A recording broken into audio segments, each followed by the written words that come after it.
Nice, Charlie. That was it. That was it. All right. Welcome, everybody. Welcome to Westeros. We're here for our After the Fire game. I've just come back from a barbecue, so I'm really kind of like last minute, but we're all good. I'm very excited because I absolutely love this game with these lovely people.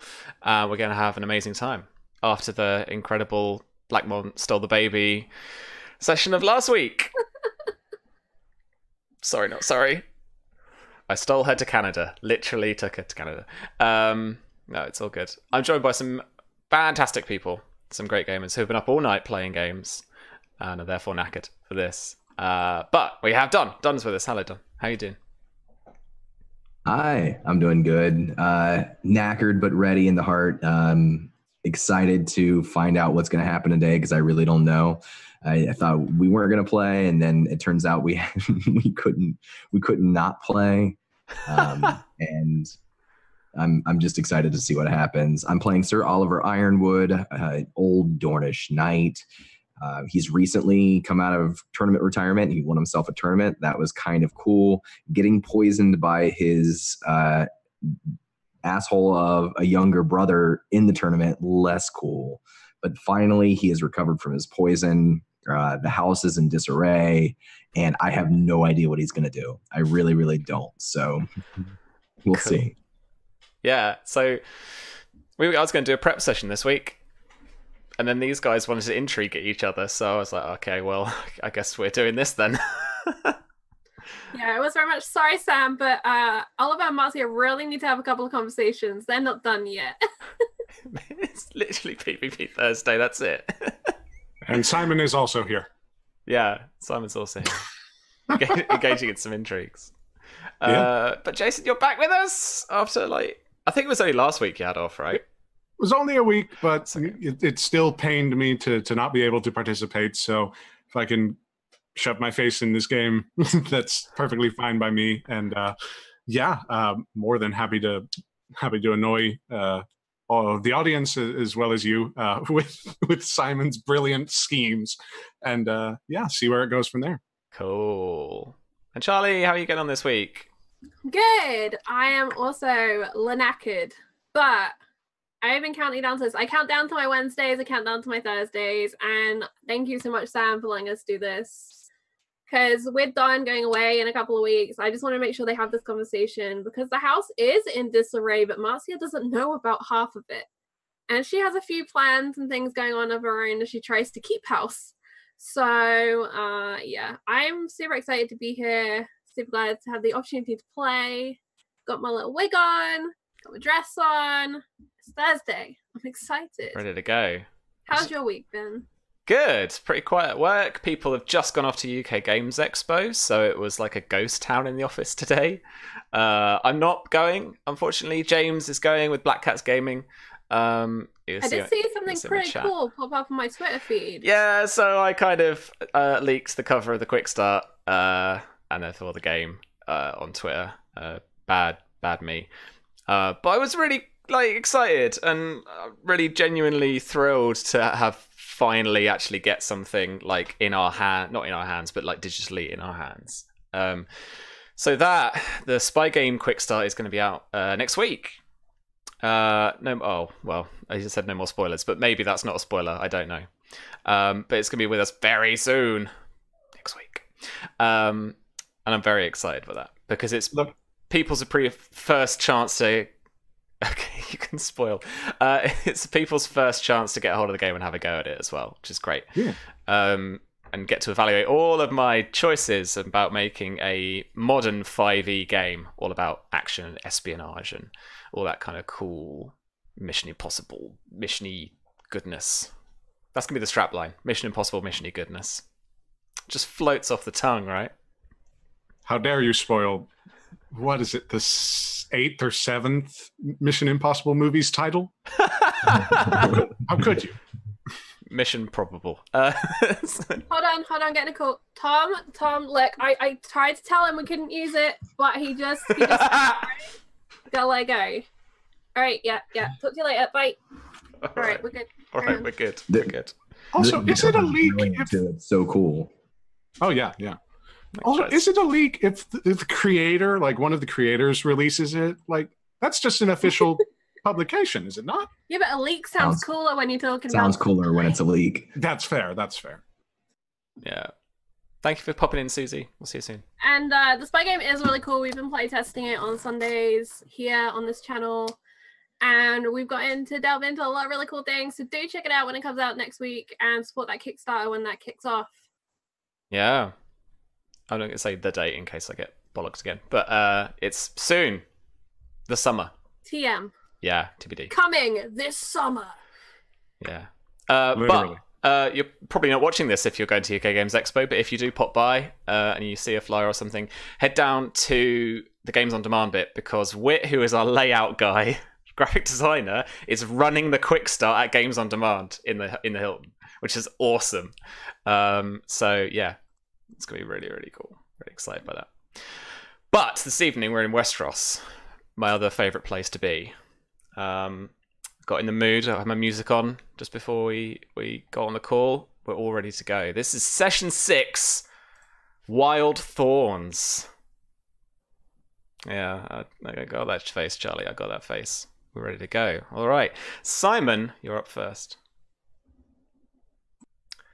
Old Oak's weirwood tree is strangely small and frail, its branches sagging like a willow, and the garden, in contrast to the other wooded parts of the Bailey, is unkept and running wild across the edges of the walls.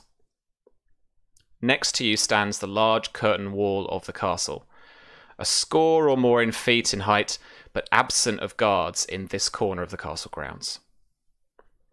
The tree stares intently at you, its knotted eyes weeping thick red sap, crying in sorrow at your broken family and broken oaths. Its mouth is downturned but open, and out of it caws a black crow, flicking its head and eyeing you suspiciously with one black eye and one red eye. A breeze rushes through the Godswood, this place of solitude behind the sept, and the air is fresh with a cool breeze. And the grey clouds above you tell your whole body that it's about to rain. So what are you doing here? What are you up to? And what are you doing in front of this neglected weirwood tree? How... to answer the question first, for a long time he's just staring at the face. He's holding that same sort of distilled anger that he had when he was holding Mara in front of this tree. But now he looks at it almost with pity at its dilapidated state. And with that sense, he kind of considers his own situation and just begins praying. Prayers to any Godswood are silent, and they are meant to invoke memory and these notions of legacy and history. He prays first for the memory of his father, that it be preserved, that it be held close to the ties that bind the world. He then prays for his sister, now married and off to start a new life. He'll follow for a time, but he cannot be there forever. He just prays that the weirwood watch over good Alistair and Mara as this new chapter opens. He hesitates and then casts a prayer out to his youngest sister, whom he does not know, praying that the sight of the God's Grove is as encompassing as it is in all the tales he's read and recorded. He then prays for Fox Hollow, for the realm, for the kingdom. And at the last, he simply prays for himself. It's selfish, sure, but he prays that he has not made the wrong choice. After the prayers, I think he starts picking up the spare twigs and trying to clear a space where he can just kneel down and look at it. maybe even try to actually tidy up. As you kneel down, as you pick up twigs, as you pick a flower or two, maybe even uproot a weed, the raindrops begin to fall. Pitter-patter of heavy water droplets begin to shower from the sky.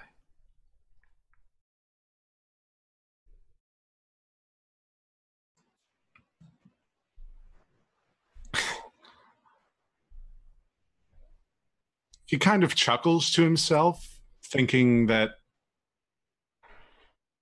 almost as if for a moment he thinks it's sort of like the gods are pissing on his dreams. But when he looks to the weirwood, even though its face is unfamiliar, he still takes that wistful energy and pours it into a smile. It's not that he hasn't prayed for a long while, it's just everything is so unsure that even this small tradition, it's at least trying to offer comfort.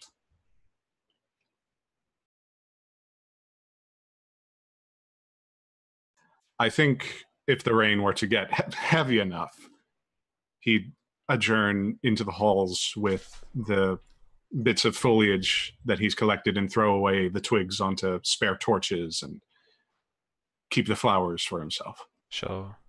As you turn, you hear a bit of a flutter, the shake of feathers, and from the gods, from the weirwood's mouth, you hear a caw of corn.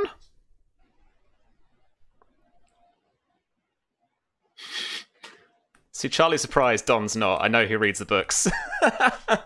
Don's not surprised. He kind of looks back, looks at the raven with the red and the black eye, or excuse me, the crow with the black and the red eye. Yeah, it flicks its head at you again a couple of times, and then you just hear the as it caws at you again. Corn. Do I have any corn on me? I don't think I'd have any corn on me, would I? No, I doubt it. I'll shake my head and say, none here, friend. Sorry. Or actually, I'm shouting over the rain. None here, then. Sorry. It just kind of keeps looking at you intently with its one good eye. Keeps it to one side.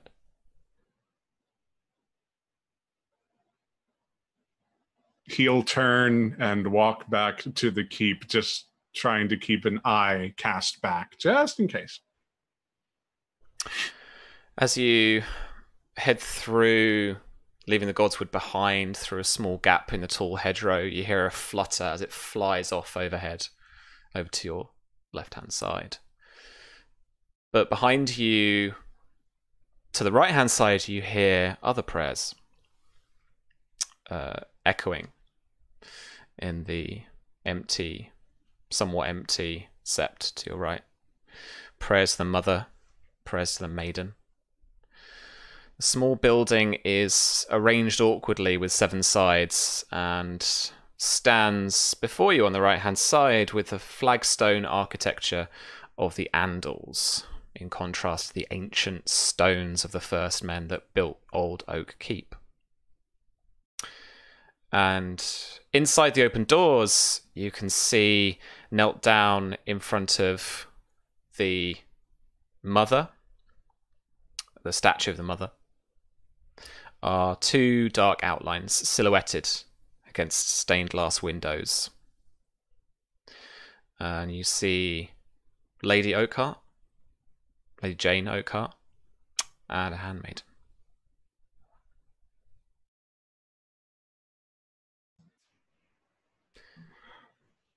And the Seven's prayers are spoken out loud.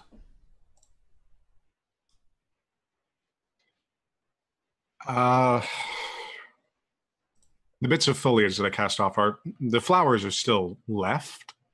Yeah, if you like. So Yeah, so if I can just cast off the rest of the foliage just at the threshold of this sanctuary, then make my way in with the flowers, just silently approaching where they are. Sure. The handmaid looks back at you just for a second, eyes you cautiously, but then turns back to the statue. I smile very softly and give sort of my best gentle bow before taking my place next to Lady Oakhart. Or actually, no, next to... Which statue would you like to pray to? Yeah. I think he'll lay a flower at the... I'm assuming there's sort of like an altar area, or at least like a pedestal that this statue is on. Yes, so there are 6 statues in this sept, all on plinths, raised about kind of 8 or so inches off the ground. And there's an empty plinth on the 7th side. He's going to lay a flower at the empty plinth, a flower at the father, the mother, and the rest of them are reserved for the maiden. Okay.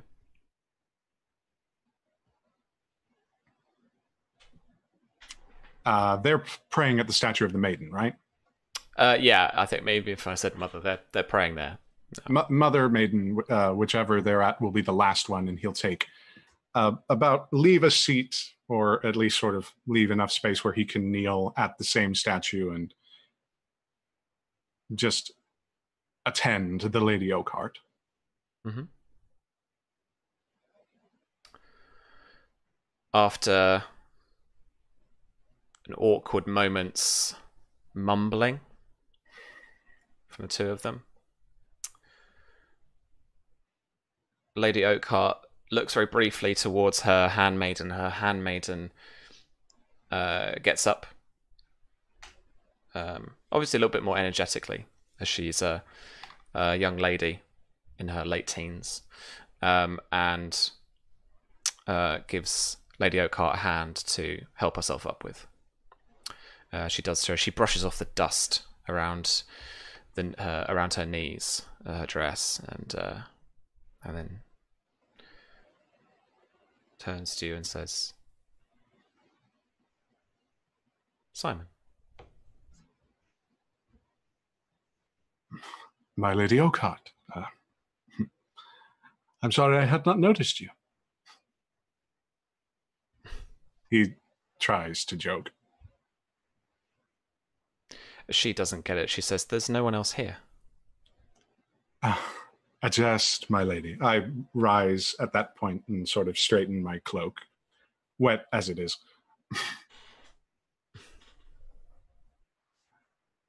I must say, you have paid careful attention to this sept. It is immaculate in my estimation. Thank you. I want to try and read her disposition at the minute. Okay. Let's actually start an intrigue then, I guess. If you have an objective. I do. Okay, cool. So keep that in mind. I want you to pick a disposition for her that you have towards her. Bearing in mind that indifferent is people you have only just met. It's kind of the neutral point. Yeah. But bearing in mind the relationship she has maybe to Mara, or to your family in general. Mm-hmm. And I will pick hers. And okay. All right, figured it out.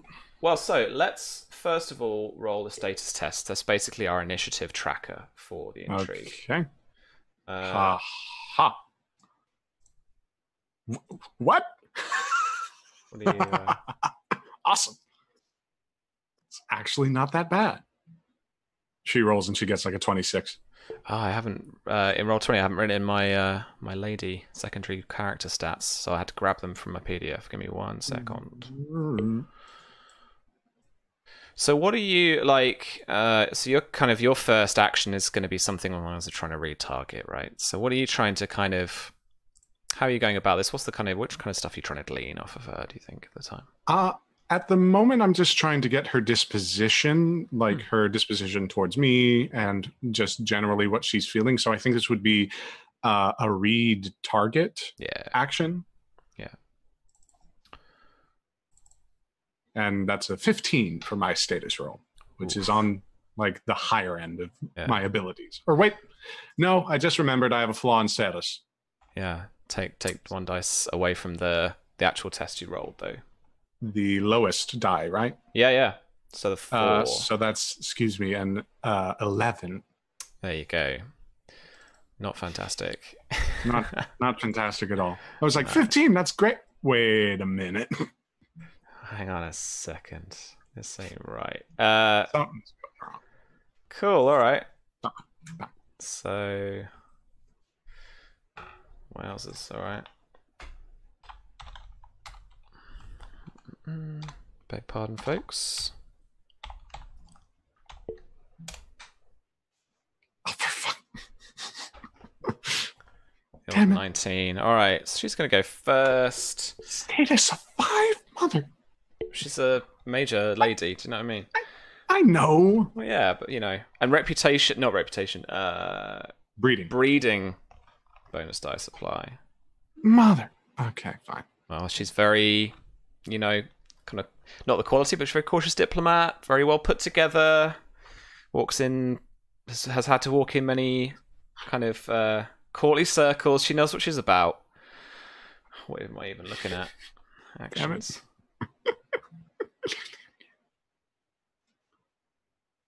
All right, so I could never roleplay these. She's basically going to talk a lot about how the Sept was built, how she came to get married in it, and there's a lot of jumping around, a lot of even you can tell slight misdirection.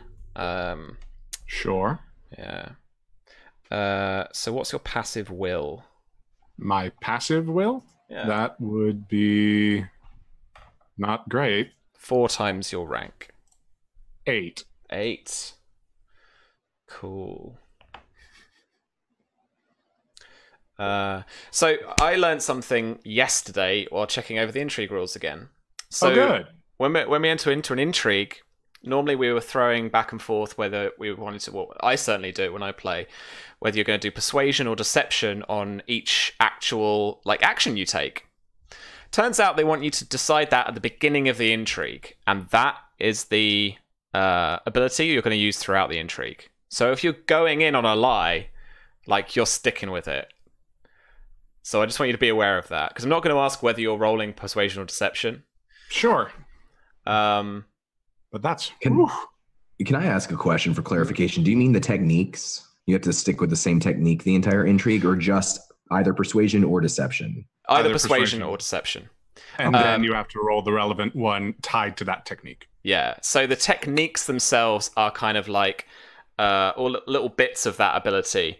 And they're your persuasion specialties.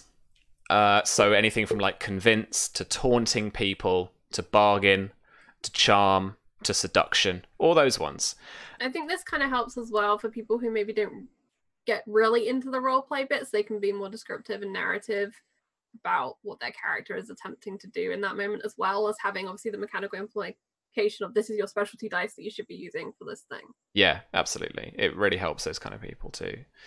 And what you can do is either with deception, you can either rely on, so you've got bluff and you've got act.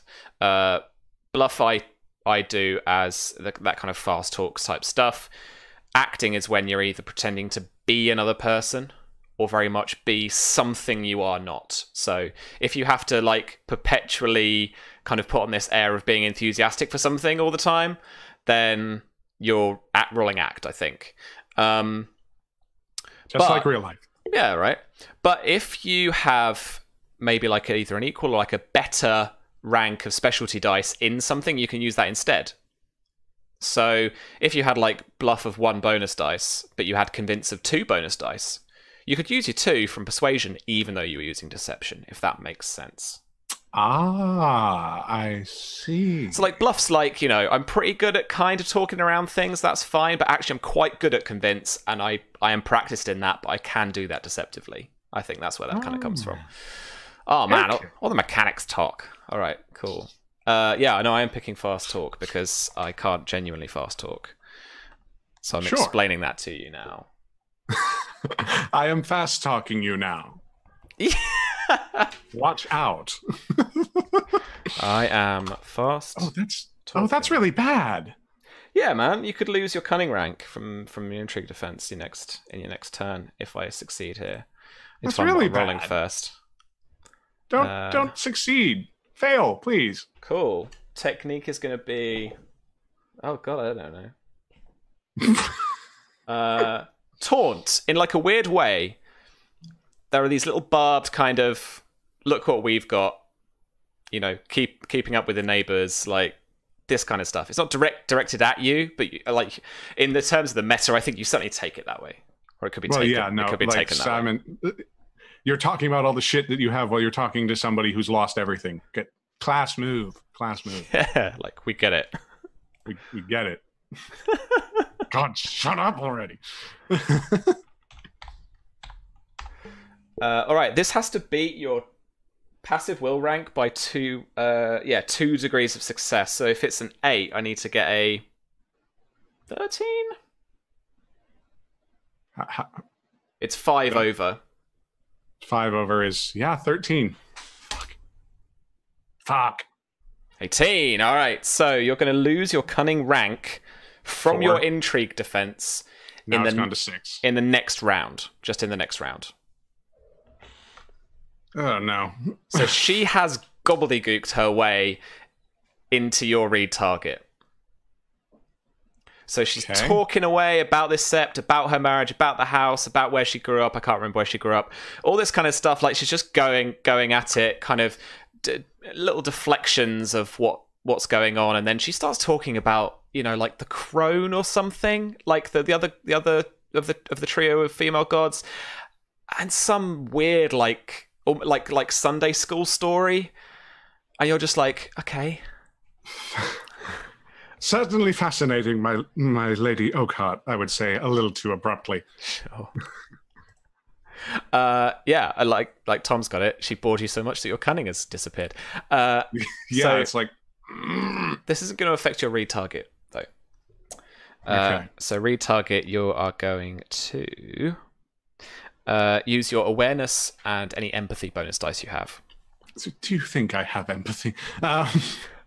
Awareness. All right, bit on the bone.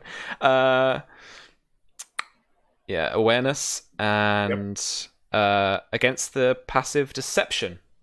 Okay. Haha. 10. No. Really? Yeah. Damn. Yeah, sorry. She lies real good. Boredom saves. I like the idea of boredom saves. All right. Even with the disposition taken into account? Yeah, afraid so. It's just an awareness test. Mother of God. Okay. Yeah. All right. But do remember those because they can modify your persuasion and deception rolls. Okay. So back over to her. You have to remind me because we talked a little bit this week in our Discord about. I was asking again because I didn't watch the VOD again, whether Symon was quite upfront about his situation and what he wants to do with the Oakhearts. Not at all. Explicitly in last week's session, Mara, or the week I was on, Mara told Symon to not talk about the fact that he has no chains, which all maesters have. So that's been an awkward point, but nevertheless, he's been very genteel and kind of just almost stuck beside Mara up until this point. Sure. And now he's on his own. Yeah. And I it's think going so well. I think with this kind of timey-wimey stuff that we are doing, it's like these are the couple of days leading up to actually people like the Oak Hearts particularly will be like right at the back of this like caravan going. Like people have gone. You've probably they probably had like a day or so ahead of you guys. I'm writing tonight just to make sure that I catch up. Yeah, right. So the Oak Hearts, the rest of the stragglers. Yeah, and it's the Oak Hearts that are leaving last, just preparing themselves, taking down some of the kind of wedding regalia and all this kind of stuff. Not the noble house themselves, not the household, exactly. but certainly the peons. But they're just kind of getting themselves ready to head on in, head on out. Sorry, I don't know. A couple of days after. So that's where I think we are there in terms of the game. So. She essentially is going to describe how she thinks it's very noble that you have essentially like left Old Town to come and reconnect with your family at this time of grief. And she blabs a bit about how she hopes that like more maesters could do that, and considering your circumstances, this, that, and the other. And she's being quite charming. Fuck. Hmm. Stop this, Webby. What? All right, fine. What's that against? Passive. Passive. This will be against your intrigue defense. So that is with your modifier right now is 6, right? Okay. At the top of this round, and bearing in mind you don't have to tell me your disposition unless I've read target, would you like to raise or lower your disposition by a step at all? And if so, then do go ahead. But remember, what I want to be doing with everybody as well is remembering what your dispositions are to other people. Oh no, I know my disposition now, and it's cool. So I kind of mean like bear in mind for the whole group that if you like somebody, you're gonna keep liking them until they do something bad.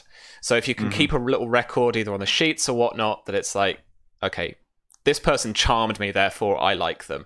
And that was the part, and we are going to come up to some PvP maybe later on in terms of intrigue. So I want you guys to also, I keep saying, but like for those at home, this game really relies on you being open to your characters having their minds changed.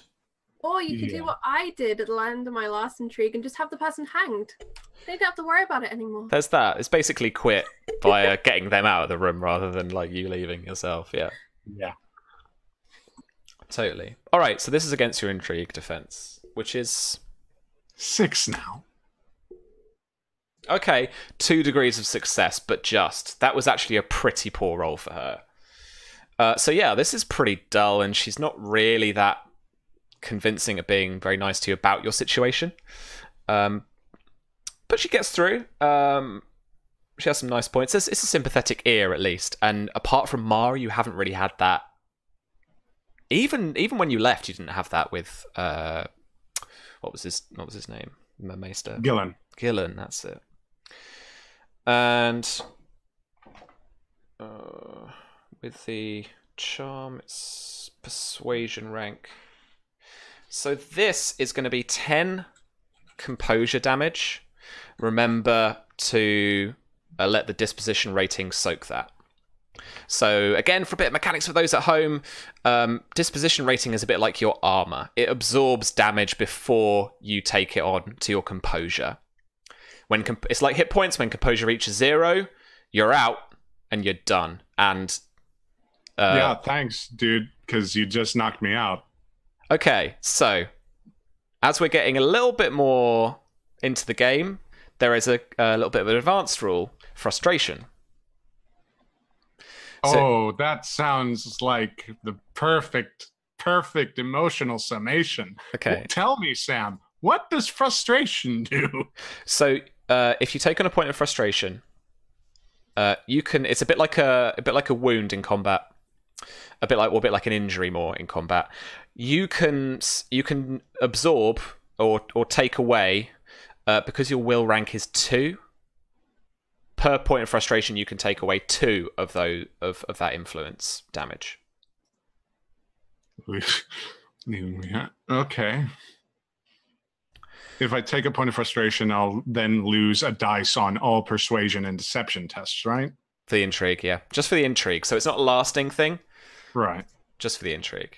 Sexually frustrated, perhaps. Yeah, I think so. I'll take 1 point of frustration and then be left with 2 composure. Okay, cool. So you're still in the game. But you are, like, visibly frustrated. You can't mask this. Yeah, one of his visible tics, like one of his mannerisms, is that he will start weaving his fingers in very complex or complicated patterns, and in like weaving them, he will squeeze tightly as if he's trying to either choke the person or like just keep his hands from being idle. So that's one of the things that he would most commonly do. Yeah, so I guess you're doing this at this point. Okay. It is your turn.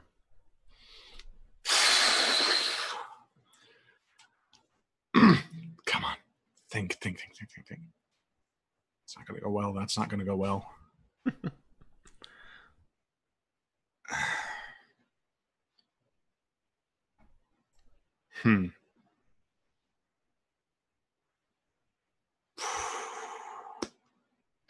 So for those at home, there are lots of different options to do. There are lots of different actions that you can do. My eyes get to switch to combat. Let's not do that. Hey, why not? No, let's not do that. I can. I don't think Symon was expecting this level of conversation. She can talk. She can really talk, like just adamantly, like honestly. Yeah, you can quit. Yeah.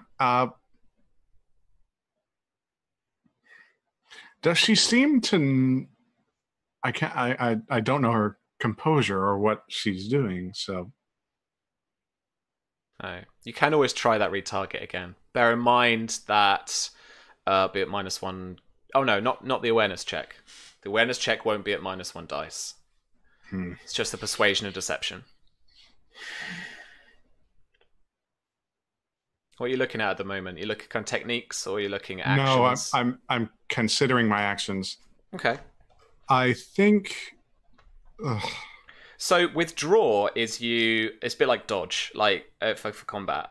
So you shore up your defenses. You can test will dedication, and the result that you get replaces your intrigue defense. Bear in mind that now we're up to that. Right now your intrigue defense is still lower, isn't it? But next round you'll be back up to normal after the fast talk. Okay, the next round I'll be okay. Back at 10. Yeah. Okay. I think for this one, just because at that point he would go with I'm just gonna have to influence. Sure. So influence is like a straight up action.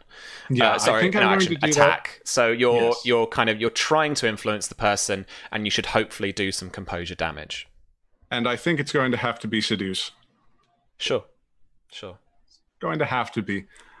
And while she's talking, while she is blathering on, basically, there's this sort of visible tension that he tries to release. He lets his fingers unweave. Sure. And he, not in an untoward manner, but he sort of places a hand on hers in a familiar sort of gesture and states, My lady, surely you wither here at Old Oak. Mind as brilliant as yours. But the Citadel knew of you. Perhaps even then you could take my place. Sorry. If you would so desire. It Okay. is desire after all. I was explaining That to James. drives. I was explaining to James on the train. I don't know how she's going to react to this. And I'm going to let the dice decide. Sure. But I am going to give you, for that awful, awful withering line, 2 bonus dice. Fucking yeah, man. Oh. I know how to do this shit. All right. So, fuck. So 2 bonus dice. I've got a seduction bonus dice. I get -1 dice because of that point of frustration. Sorry, Jason. Just go over that again for me. So you're rolling. What's the base persuasion or deception rank, or whatever you're rolling? The base rank of what I'm rolling, persuasion, is 3. 3. Okay, cool. So yeah. So got that. So reduced to 2. No. Well, You roll because of everything the- first, and then you take away. Right. Yeah. So we got 3, and then what's your seduction bonus dice? Do you have any? I have 1. Okay, so we're up to the maximum you can have, 6. Okay. So rolling so 6, keeping 2. Keeping 2. There's got to be a 12 in there somewhere. So that's roll /66, keep 2. Yeah, K2. K2. Bah. Nope. That didn't work. Bah. No. / then roll. / then roll. That's the order. Professional stream. Professionals. Yeah. Professional. Aha. 9. 4 and a 5 is not like bad in terms of your thing.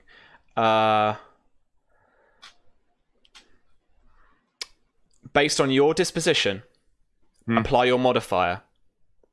10. No, sorry. Of course not. Of course fucking not. Sorry. Duh. Sorry, buddy. Okie dokie.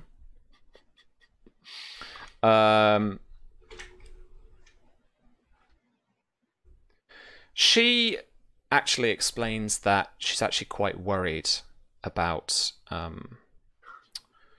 her son leaving Old Oak for one of the first times kind of without her. I mean, that's a bit weird. He is 17. Like, it's a bit weird.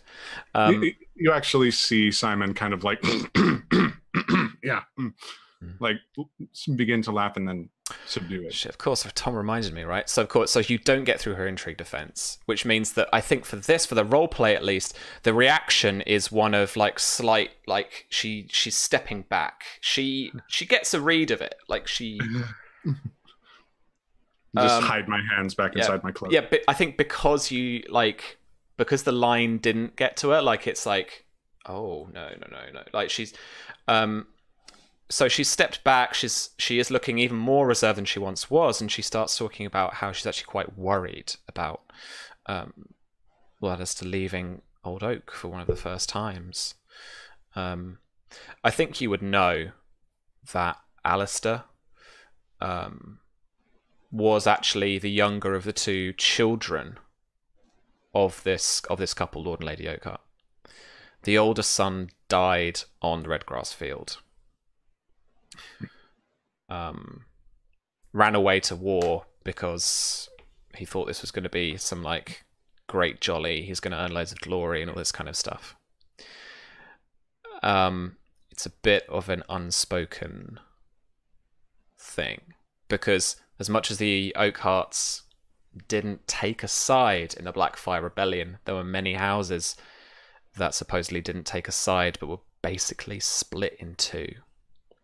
And this has caused a schism in the house. So, and there is that vibe, there's that chatter still amongst some of the servants that you've managed to glean in the last day or so. And so her concern for Alistair is very much a kind of smothering of motherly attention. And so she asks you whether you would do her a service because you would be so well educated and know the world better than he. Would you just look after him? And she is still charming you, but she's bigging you up to help her and to help this house. Damn it.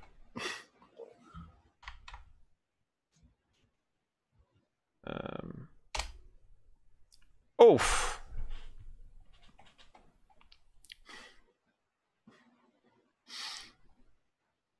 That's a lot.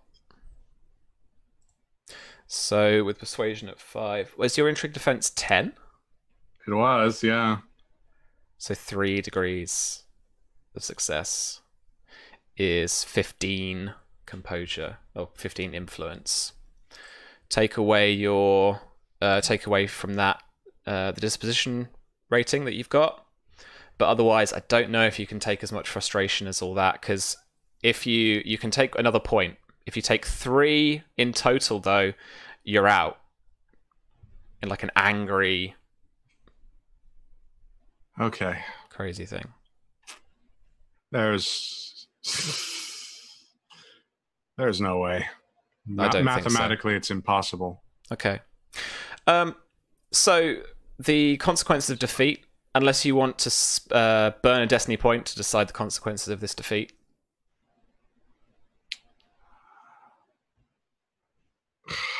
God. And I don't get those back. They go away forever.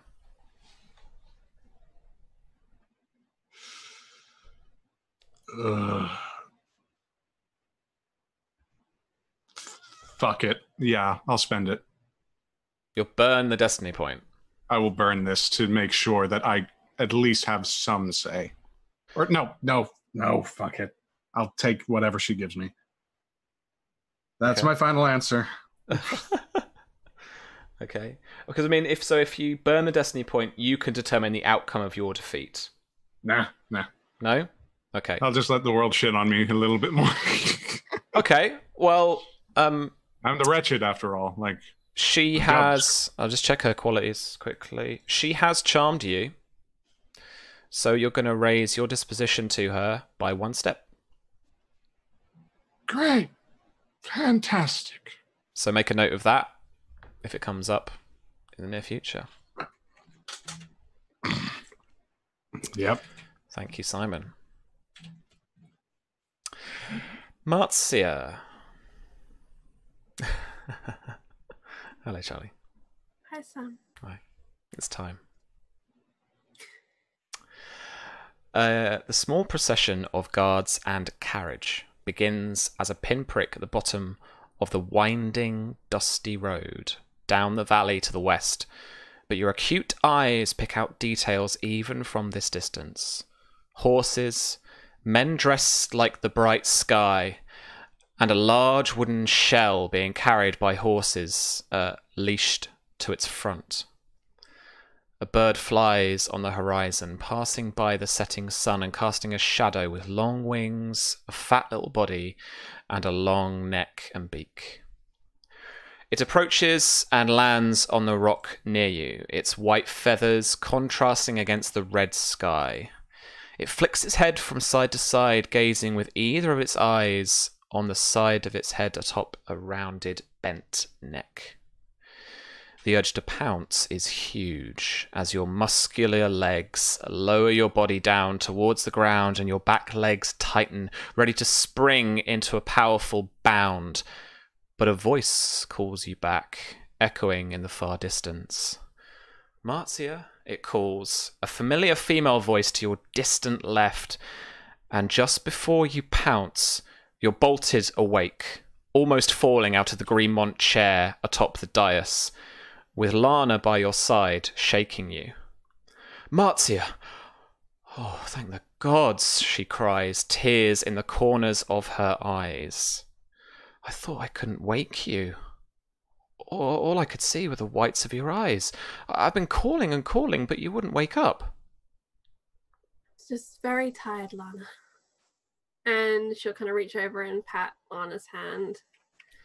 A familiar kind of gesture that they share between them a number of times now. Sure.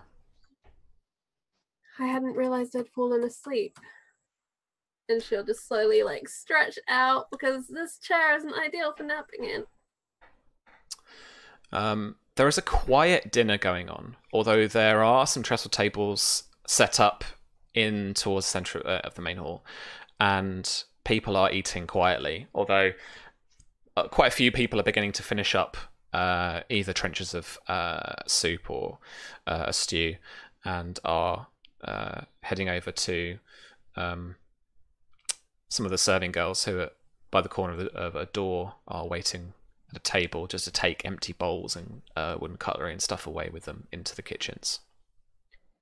Lady Lana, have we had word of people on the road? Guests? No, my lady, no, not at all.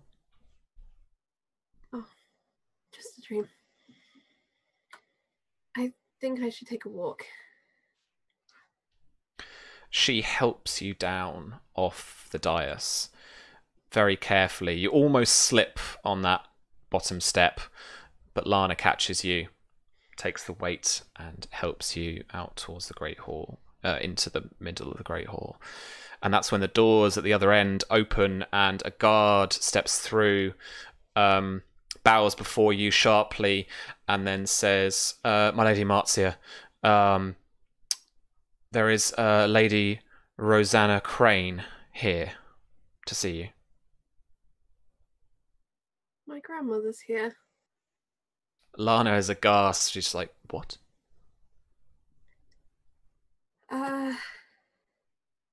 Someone bring some wine in here.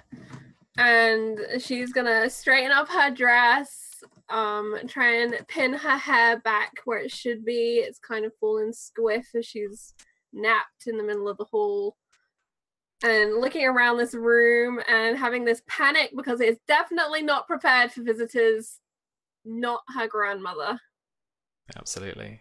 And because I don't want to leave Don out, so Don, from outside Sorliver's room, you can hear a couple of guards talking through the door, and there's muffled conversation about Lady Crane coming, and just about to be in attendance, and they're not sure, like, the Cranes are a long way away, like, what on earth is going on, kind of thing, as you're essentially resting up. Like, how are you resting up? Are you more kind of like wanting to do things, write or read, or restless, or are you kind of like if I'm sick, like I'm asleep and I'm done? How long has passed since Marzia healed Sir Oliver and he had a conversation with Marzia and then with Alfred? I think we're gonna. I think this is. Is it pertinent to you guys, particularly how long this might have been afterwards? I'm not. I don't think it's a week, certainly, in terms of the actual healing and stuff. So, I mean, he's definitely taking care of his wound. He's following the instructions laid out to him by Marzia to recover as quickly as possible. And he is almost. He feels like he could travel, he could fight, and he's starting to get restless. It's been a couple of weeks now since he was hurt. There's a lot going on, and he has a lot going on in his mind. So even though he does rest quite a bit, he would still wander down to where the new house guards are training, and he would interfere in their training, and he would try to basically whoever was in charge, he'd be taking time to like backseat coach these new guards. But at this moment, if he was in his room, I'm sure he's reading old journals. He used to write down his history in the history of Sir Lord Lucas Greenmont in poetry. And so he's kind of rereading some of these things that he wrote when he was a kid, and he feels a mixture of grimace and fondness for these writings when he overhears these people speaking outside of his door. Oh, that's a mood when you read old poetry. Yeah, like, it's sort of constantly surprises me. Poet night, awesome. All right, yeah, cool, okay. But you hear these guys talk, and there's definitely word of someone coming to Old Oak, Fox Hollow, and by all accounts, they're here. And he hears that it's the Cranes, House Crane. Yeah, definitely. So he's dressed in black. It sort of looks like a Sherwani, embroidered with red and gold trim. very much the same colors that he's known for, but he's not dressed, he's not wearing his armor or whatnot. He's dressed very formally. And when he hears, he kind of waits to listen for their footsteps to go away, and he fixes himself up. He looks at himself in his mirror, and kind of pulls back his hair a little bit, and puts on his head wrap. And then he will step outside and just sort of slowly wander towards where the folks might be coming in. He's not trying to make himself known immediately.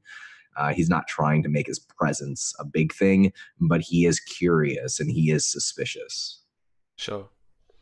So in the antechamber, before the actual hall itself, and this is where guests come in, and it's their kind of the first thing they see,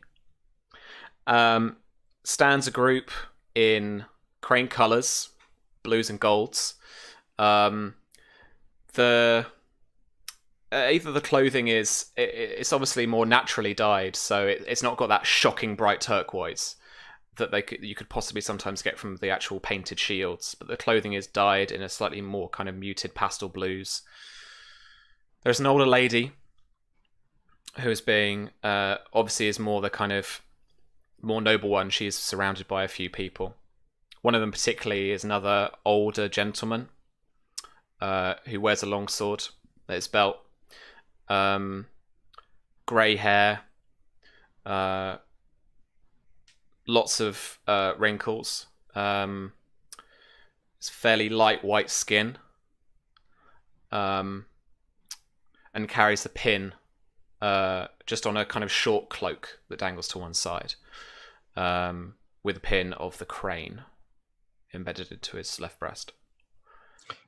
Would Sir Oliver recognize him as a knight or a soldier he's older, so he's if he is a soldier, then maybe they've run across each other before. Can you roll for me a this is going to be like status. No, hang on. So because there is the tawny knight, or the tawny specialty, like has this exact thing, which is like recognizing knights and stuff. Can you roll for me? I think this is going to be... let's do cunning, and then any tawny specialty dice that you've got. All right. I didn't know tawny special dice were a thing. Yeah. Under... What about reputation? Yep. Yeah. Okay. So I'm going to roll 3d6 or 46 and keep 3. Is that right? Yeah. Yeah. 10 success. 10. You do recognize this guy, and while chat figures out his name, because Sam didn't quite get that far in prep this week, they are offered bread and salt, and drink, probably some small beer as well from a little tankard. They then go through into the Great Hall itself, through the doors. Marzia, your grandmother is striding, not striding towards you, striding as best she can. She's a little bit more now on the diminutive side in terms of height, and she's a larger woman, obviously older, and with her walks this older kind of knightly gentleman that's with her.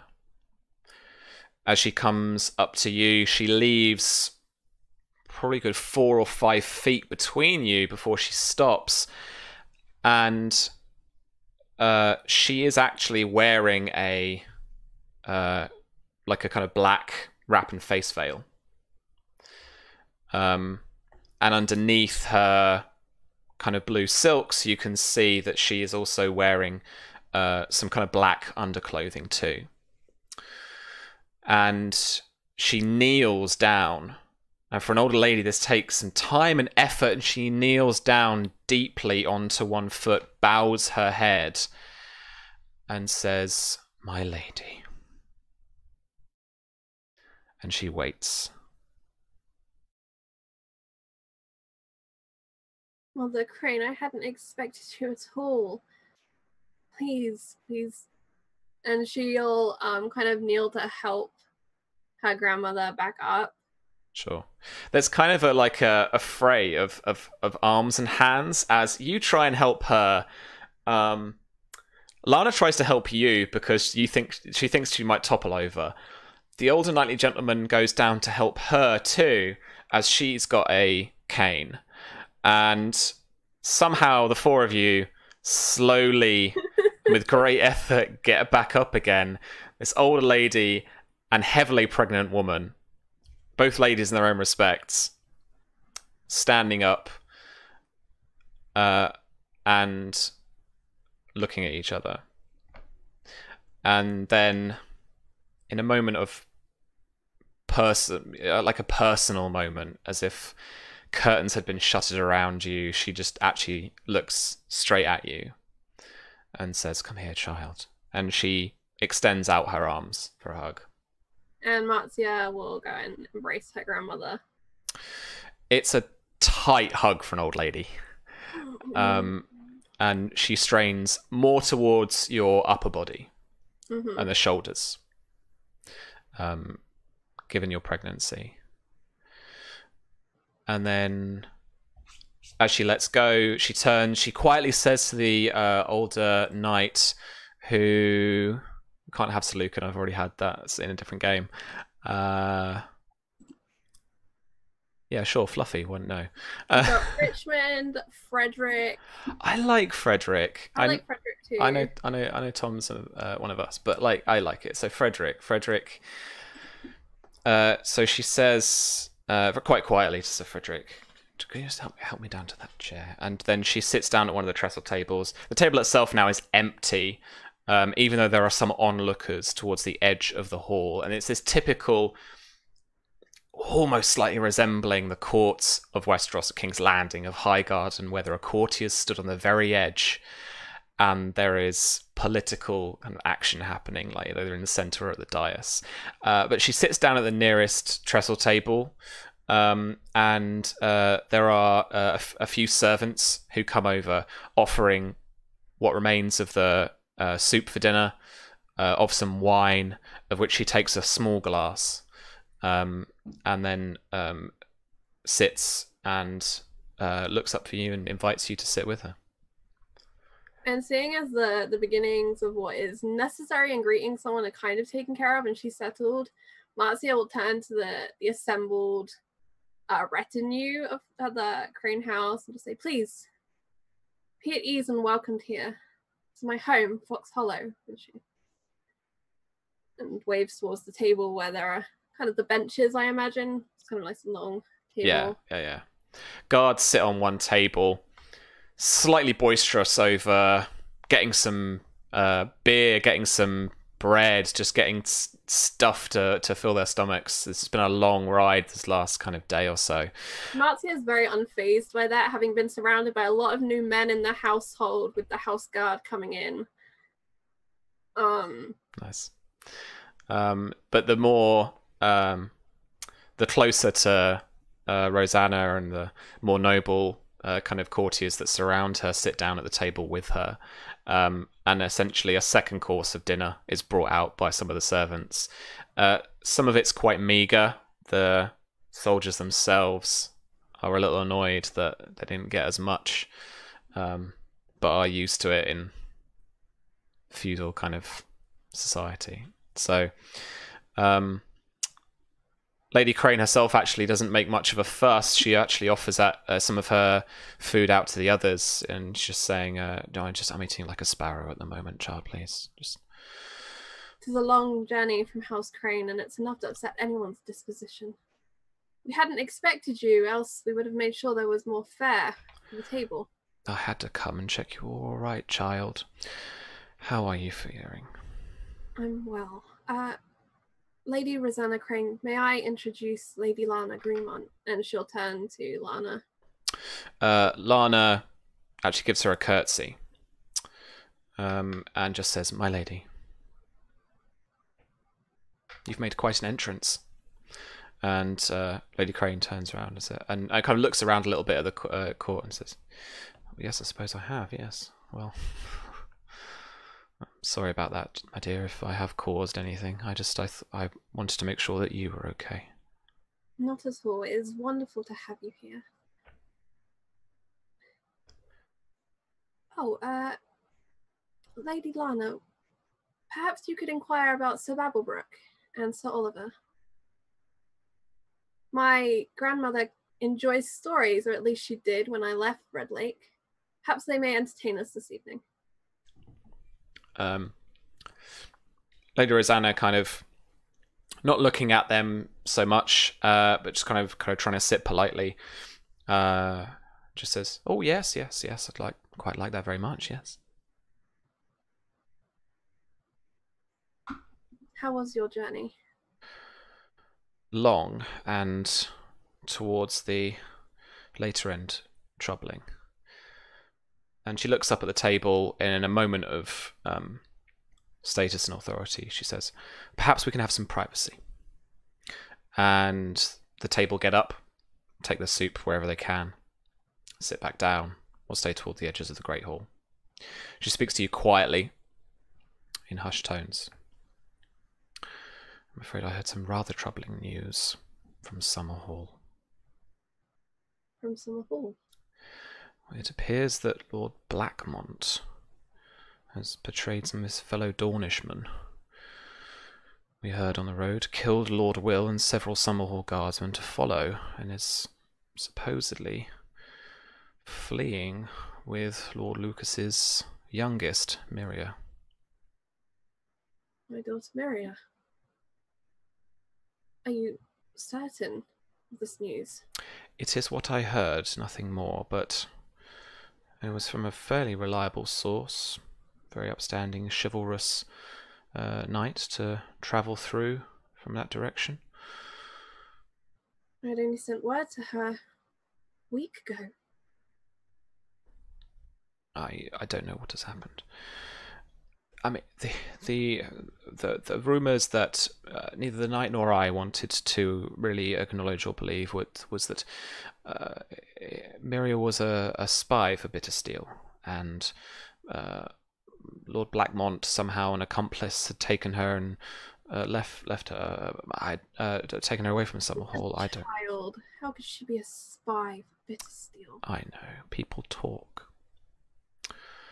I imagine. Minds people have. I imagine something has happened with Lord Blackmont. I don't know the Blackmonts that well. If he was maybe using his niece as his own hostage, perhaps. How could Prince Maekar let one of his wards be taken? I do not know. Did they say where Blackmont is going? I do not know. No word of them hence.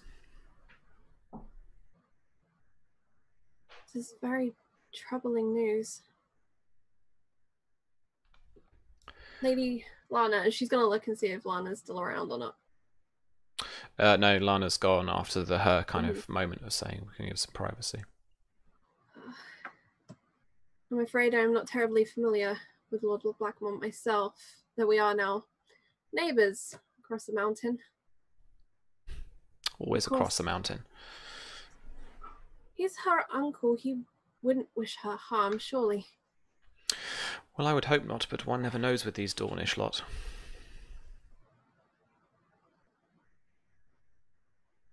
One never knows with anyone, I suppose.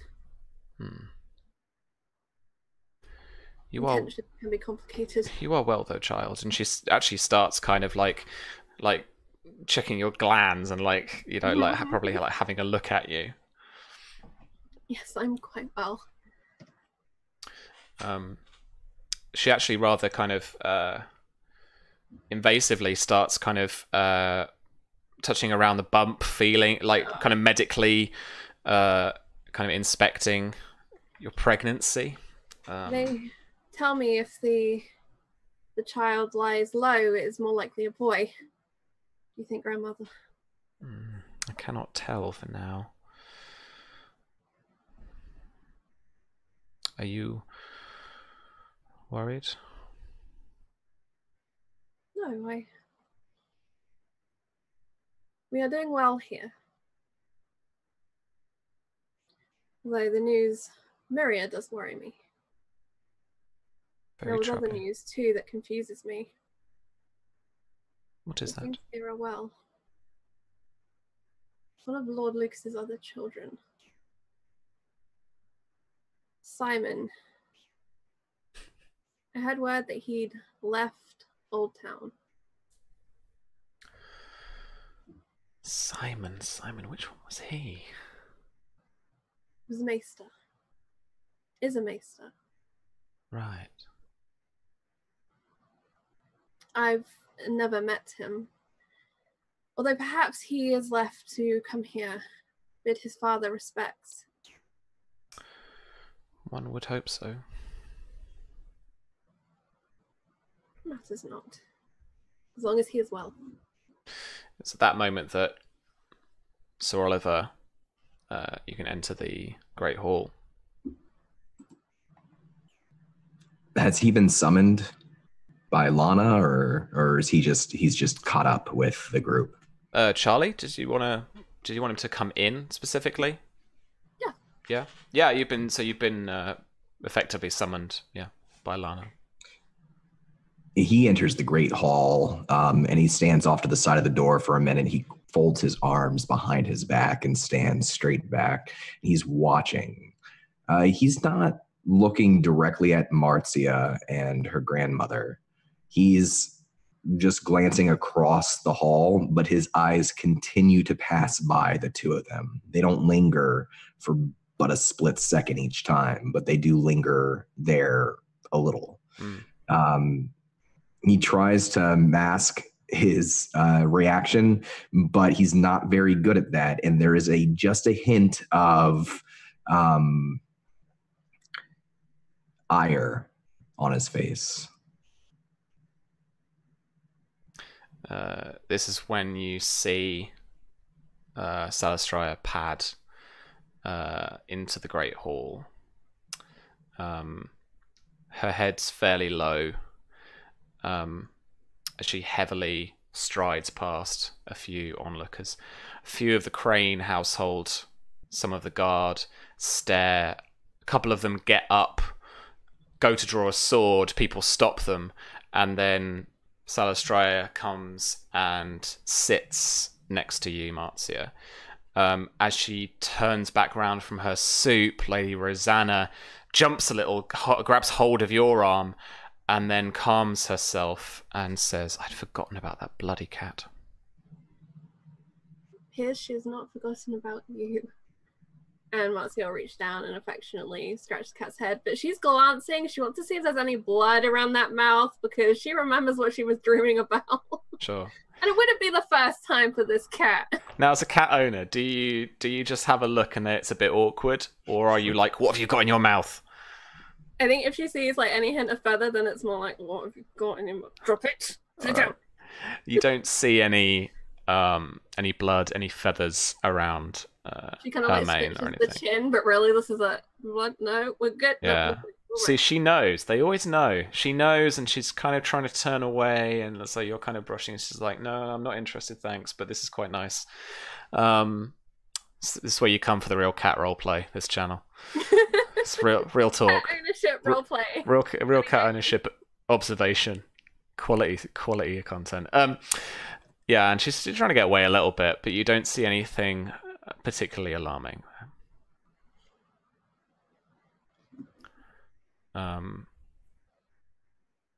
It's up to you guys, I guess, to address Sir Oliver. To kind of.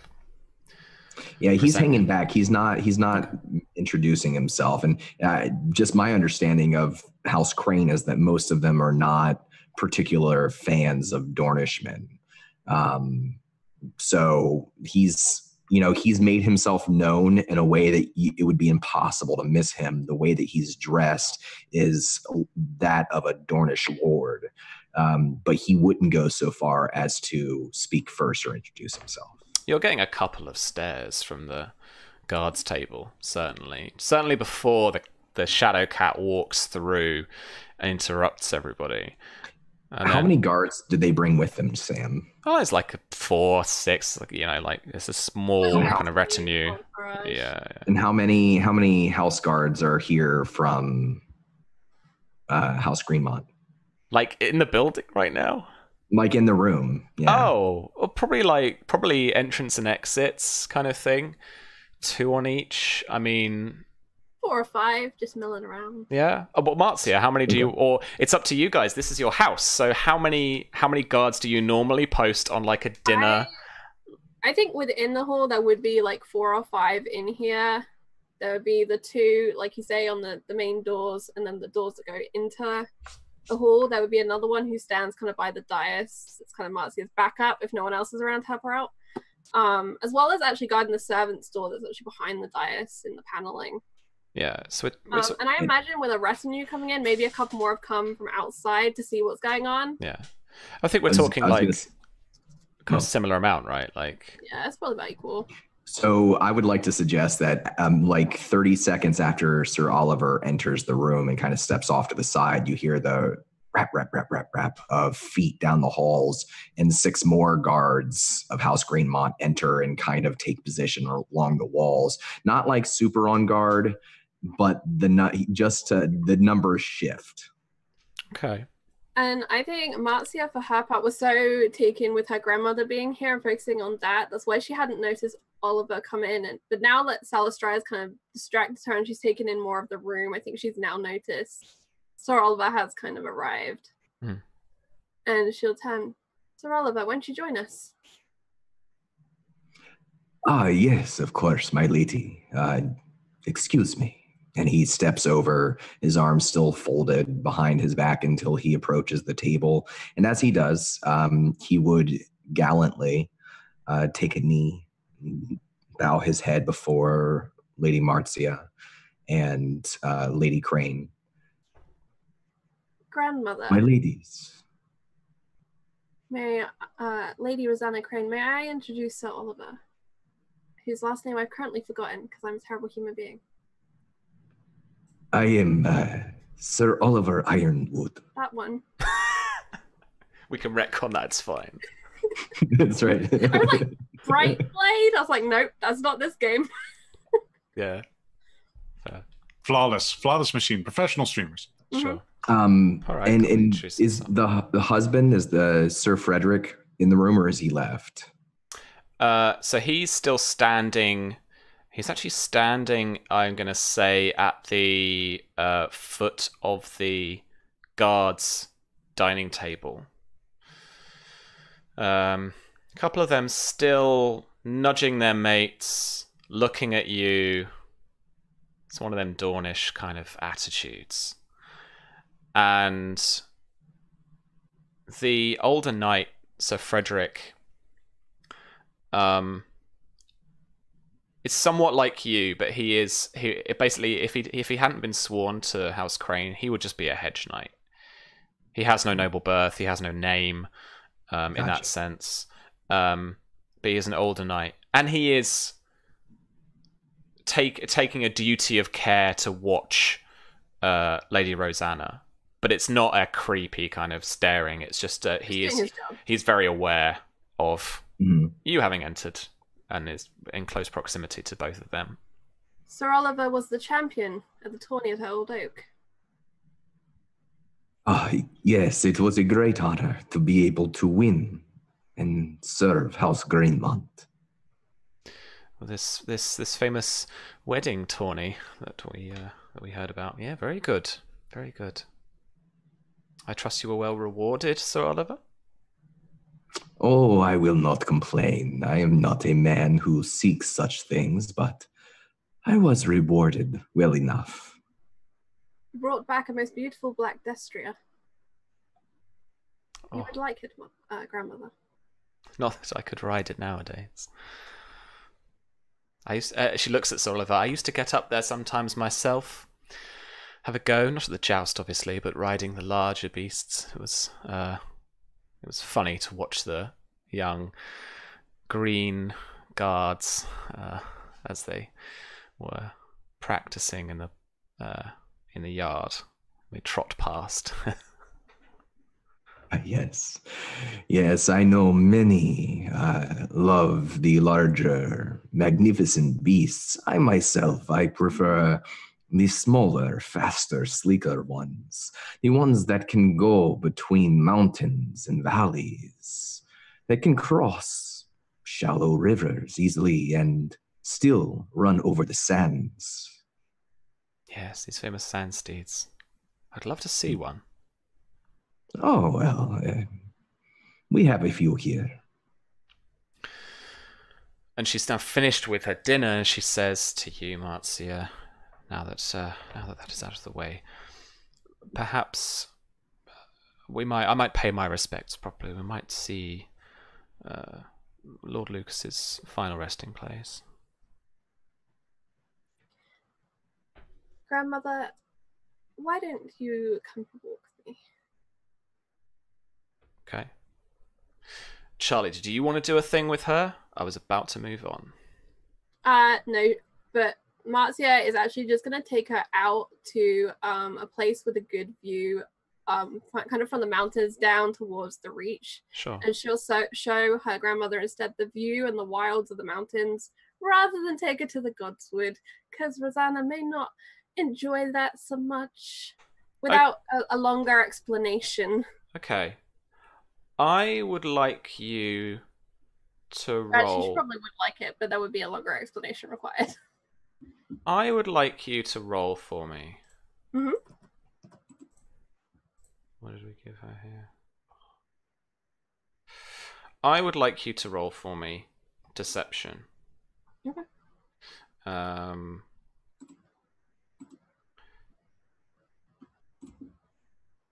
7.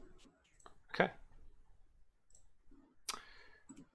For anyone curious, I have a 2 in deception and no bonus dice. Nice. That was not half bad then. Nope, pretty average. All right.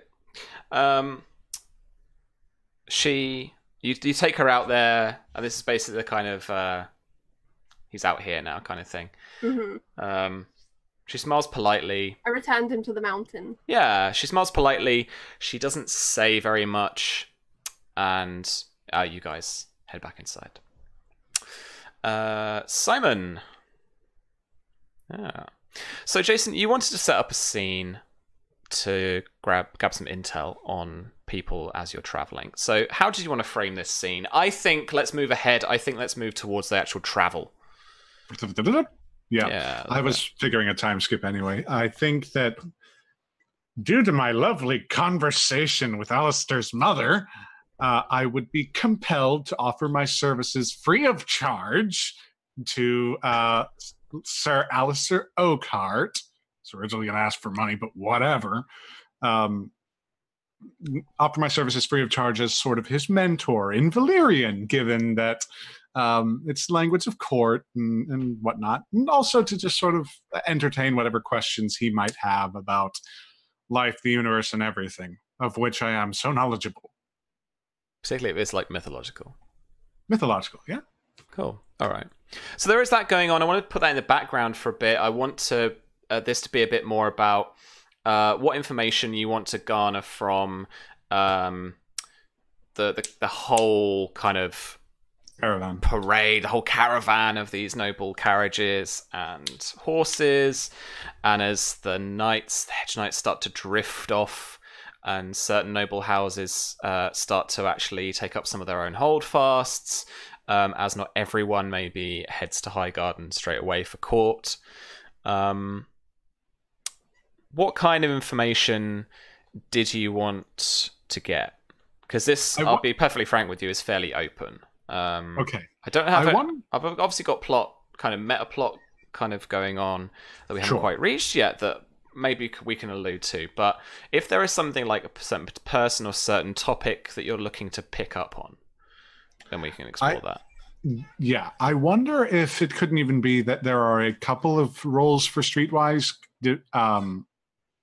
Because I was thinking he might take a bit of time amidst the small folk and actually get the dispositions of each of the lords in the caravan, or like rumors circulating about them, as well as sort of being present with Alistair and letting him tour the other caravans, seeing what the situation is, or hearing about what the situation is in Highgarden.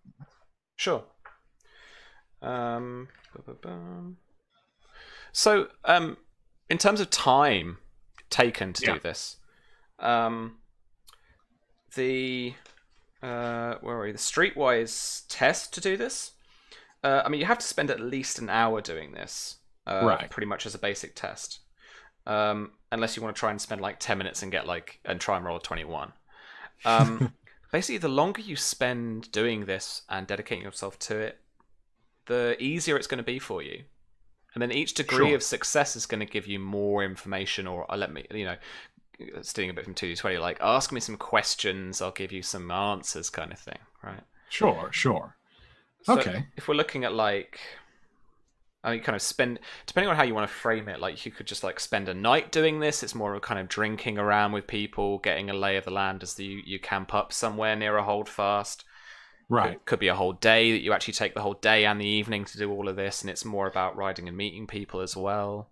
The way that I envision it in my head is that there will be certain points where Symon will leave Alistair to his own devices, digesting the vocabulary of Valyrian, and then in like the hour or so between, he'll quickly abscond to another carriage and like catch up with a few people that he's that maybe the ones that he traveled with on the night that he left Old Oak to catch up. Sure.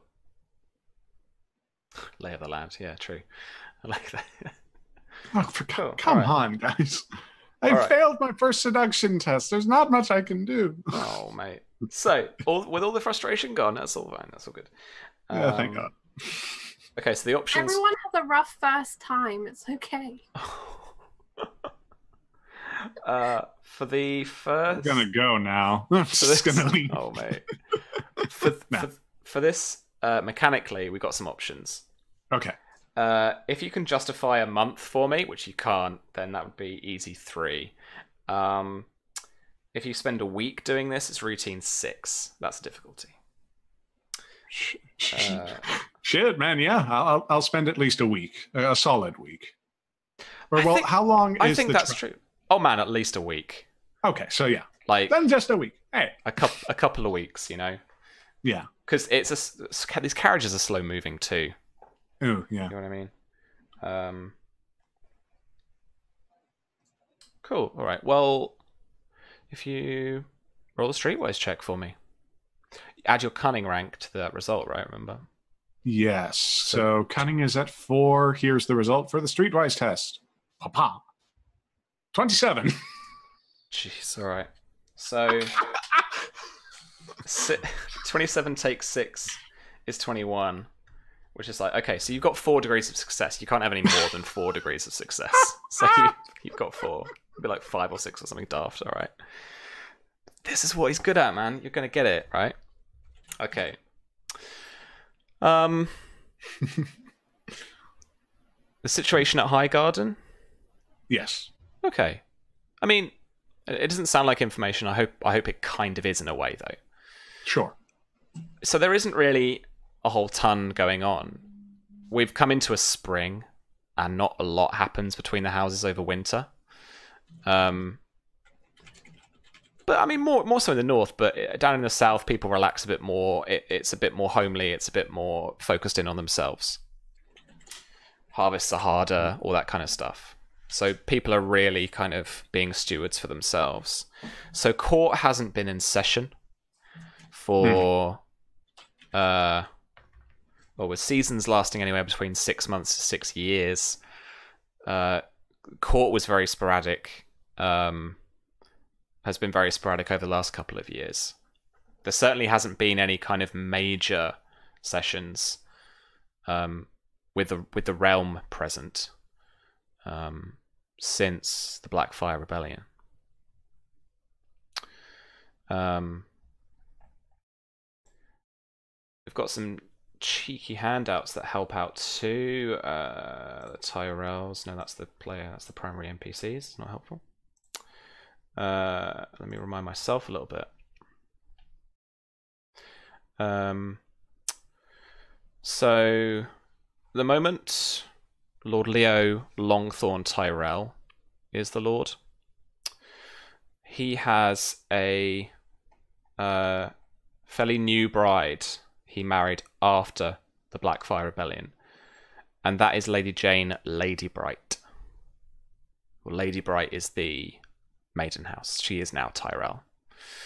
Lady Bright is another Dornish house, sworn to House Martell. And they have she wasn't present at the tourney because she has a young baby, about a year old.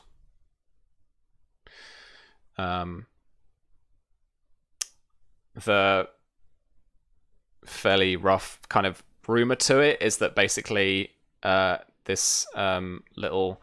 Oh man, did I pick a boy or a girl? I can't remember. Let's have a look for her somewhere here. It could just be really private. A whole table that could decide the gender of a child for you, Stan. We do, don't we? If only there was such a table. Yeah. The table that inspires so much fear in my heart every time I think about Do you it. want to test it? Let's test it. Why not? Touch it. Give I'm it a not test touching that thing. Okay, so I will touch that thing once and only once. Yeah, so yeah, you can see it on the stream. I think on the little window right at the bottom. There are rollable tables. I've got a rollable table called Birth, and it has two results. One of them's a boy and one of them's a girl. They're weighted evenly. All right.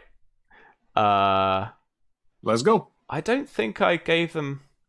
No, I didn't give them the sex of their babies. So. Well, wait a minute. Let me check the Lord Lucas and his court. Nope, that's not. Newborn that's son wrong. is canon. I got it here. Yep. Should we roll it anyway? Daemon Tyrell. We gotta make sure this thing works. Hey, and it's a boy anyway. Hey. Boy 0. Yep. Okay, so a son by the name of who? Chat. Please name this baby boy. Is it not already named? I Lord don't Tyrell? think so. No, actually. Daemon Tyrell. Lady Jane, Lady Bright, Lord Tyrell and his court. Right, okay. I mean, we can edit it. We can do whatever we want. Sure, it's a story. We do have a little drive, though, and I will check. I want to check. I write this stuff, I prep it. I want to make sure I do what I said to myself. Like, you know what I mean? Consistency! Consistency is key. Exactly. I know it's not the most entertaining. Suggestions that we have so far are Peter and I think that would be Iris? Iris? Mm-hmm. Iris? That could be cool. Iris?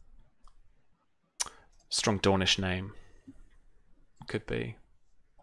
Nathaniel? Nathaniel? Nice. It's a nice name. With all the Y's. Yeah. Nathaniel. Lord Tyrell and his court. I like Reese. Reese is a nice name. So in my canon, I had her name. That was the wrong name. Not Daemon. Daeron. You did it too. You told me not to get those two confused. I did it. I was about to say, like, oh shit, really? So it's Daemon Tyrell. Daemon. Possibly. I do like Peter, though. I do like some of these suggestions, though. Peter. Do you like this is like half prep stream, half play, a little bit of mechanic play. Cleric of Cord. Is this like Peter or is this Peter? We're very. I mean, in Germanic, if it's IE, it's an E sound. If it's EI, it's an I sound. If that helps. Right. Peter. So Peter, I think. Peter Unless you Tyrell. would like it to be Peter. Either or. I heard that as I read that as Pie Tier. Pytia. Ooh, I like that name. Pytia Extra Tyrell. Y in it. We haven't got enough Y's going on. Stick another Y in it. Stick another Y in it, George. Yeah. Pie. Cool. Yeah. Okay. So let's change that because that's fun. Yeah. All right. So yeah. So they have this newborn babe. Mm-hmm. She got pregnant the night of their wedding. So goes the tale. This marriage, mate, is obviously political. Lady Bright marrying a Tyrell. This is coming down from the royal family. They're like, yo, thanks for helping us out in the Reach, but you didn't get to the Redgrass Field, did you, Leo? No. You better marry that Dornish girl. You better marry her. She's from about there. You better marry her. And he's like, yes, Your Grace. Because you don't say no. Yeah. In terms of the lay of the land here, with the other houses of the Reach, and this is where it becomes Brexit the musical. Oh God. So, like, there were obvious divisions amongst all of Westeros when it came to deciding who to back when Prince Daemon declared himself Daemon Blackfyre in rebellion against his brother the king. For the Iron Throne, no less. And none of it was felt more so than in the Reach. This split families. It pitted neighbours against neighbours. Fathers against sons. All that kind of, brothers against brothers. All that kind of stuff. That Civil War-y type stuff, right? And in terms of lie of the land, because we've done these prep streams, I will just remind you. Obviously, House Tyrell backs the Targaryens. They assemble an army as big as they can. They ride around the Reach. They put down some of the lesser lords. It's literally Lord Tyrell going around smacking down his bannermen who are trying to rebel against him. The Red Wines are nowhere to be seen, really. I mean, they are far off to the southwest. They have their own island. The fleets, I think, didn't really get involved. So they were still just kind of protecting the Arbor, protecting Old Town, doing their job as the Red Wine Fleet. House Hightower, again, didn't really get involved. They had a kind of seat in both camps, but didn't really get involved. House Florent, of Florent of Fox, helped House Tyrell. Brightwater Keep is just north of Old Town, actually. On that, if you're looking at in our Roll20, on that forked river that goes north, or that comes down from the north towards Old Town. Yeah, I see it. They are a house pledged of themselves to the Tyrells, though, so they are an immediate bannerman that easily came to their service. House Ashford, which is way off to the east as well, Westeros. I feel like a weather girl doing this anyway. Ashford is along that river. The Manderley is off to it kind of skims parallel along the east. So we're kind of like talking about houses at both ends, but they helped the Targaryens as well. They pledged for them. Mullendor of the Uplands with all the butterflies didn't really, again, get involved. I could see a bit of a split happening in the house, maybe, but nothing of that is my headcanon either, really. The Cranes, most certainly. Sorry, Charlie's gone. The Cranes, most certainly. They back the Targaryens. They're just north of Old Oak, at the Red Lake. House Fossilway of Cider Hall, which is just on the fork of the Manderley. So if you go east from Highgarden along that river, just at that fork that goes there to the east, they're on there. And they back the Targaryens too. But the red dragons are Greenmonts, obviously. Old Oak, there was a division. House Ball, we've heard quite a bit about. We've got Harris Ball in Summerhall still. I really haven't thought what they're doing to him right now, but it's probably something pretty horrible. So basically, by going throughout the week and really just sort of picking up the information, I'm getting that complete picture that I sort of missed. I knew about the claimants. I didn't know the specifics. So I now know specifically who's in what camp solidly, or who was. Yeah, absolutely. Black versus Red. There's a little bit more to come in terms of this. Like House Ball being... because Fireball, Lord Ball, was one of Daemon's kind of toughest fighters. It's one of his biggest allies. And they are up near Old Oak somewhere on the North Marches, I'm sure, as well. But they've been punished some of the most severely in the Reach. I mean, King Daeron, having beat the rebellion and kept his throne, has been quite lenient to people. A lot more lenient than he was known for being quite diplomatic and quite lenient. In terms of that reputation, he's actually been quite harsh to people. But some are just happy that they still got kind of lands and keeps and kids and stuff. Or even their houses themselves, you know. House Caswell of Bitterbridge. Bitterbridge, again, is along the Mandley River to the east. They were Targaryen. But the Merryweathers of Long Table, remember Sad Santa? Yeah, Sad Santa. He was for the Blackfyres. And I love that in the prep stream. So he basically kind of like, he was on a hunt. He thought, I'll go along for this rebellion. It's a bit of a jolly. He's in his cups a little bit. And then before you know it, he's basically press ganged into getting his army together, going off to fight the rebellion. He's like, well, hang on, what? No, this isn't what I signed up for. It was one hell of a stag do. It was pretty much, yeah, one hell of a stag do. House Hunt, who I believe alleged to the Tarleys. Someone could probably correct me. Pledge for Blackfyre as well. They were a red dragon.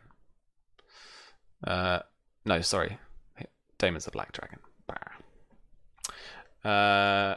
Rowan of Golden Grove are the Targaryens. They pledge for the Targaryens. So the Rowans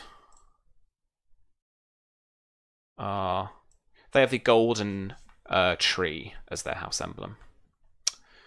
House Rowan remained loyal to Daemon II and heeded the call to arms by House Tyrell, while the Ospreys fought for Daemon Blackfyre. And the Rowans have actually been rewarded for their loyalty. The Rowans come from, again, past Old Oak, all across those northern marches of the Reach. They are now the Marshal of the North March. And they replace the Ospreys. House Peak of Starpike had 3 castles. Now, because of supporting Daemon Blackfyre, he has 1 castle. And this is for a house that has, as an emblem, an orange field with 3 black castles on it. This guy, Lord Peak, is a fighter. He's tall, strong, and is pissed. Also, if I remember correctly, one of the children is warded, correct, at Summerhall with Myria. We heard about the peaks at Summerhall. Yeah, I definitely think so. Definitely I a son. She's not a ward. I think actually what it was a handmaiden. I think it was the peak girl that we saw first. Yes, who was got right. Yeah. Smacked upside the head. Yeah. So the handmaiden, like this is what I was thinking in terms of Summerhall at least, so not that it's pertinent to anyone particularly, any character particularly here. But I was thinking that kind of as you get older, it stops becoming kind of a wardship and more like a handmaiden. It's like, I don't know. You kind of get absorbed in. Yeah, it's still kind of a bit seedy though, because you're basically kind of having tabs kept on you still, you know. And the Costains, who are actually lieged to the High Towers of Old Town. They supported the Blackfyres as well. Kind of in defiance of their liege lord, the High Towers. So there was imagine that kind of like relationship there, as the High Towers are pledged to the Tyrells, and the Costains under the High Towers went, nah, sod you, we're off to rebel. Like there's that bit of like rebellion, as well as to the Tyrells, you know.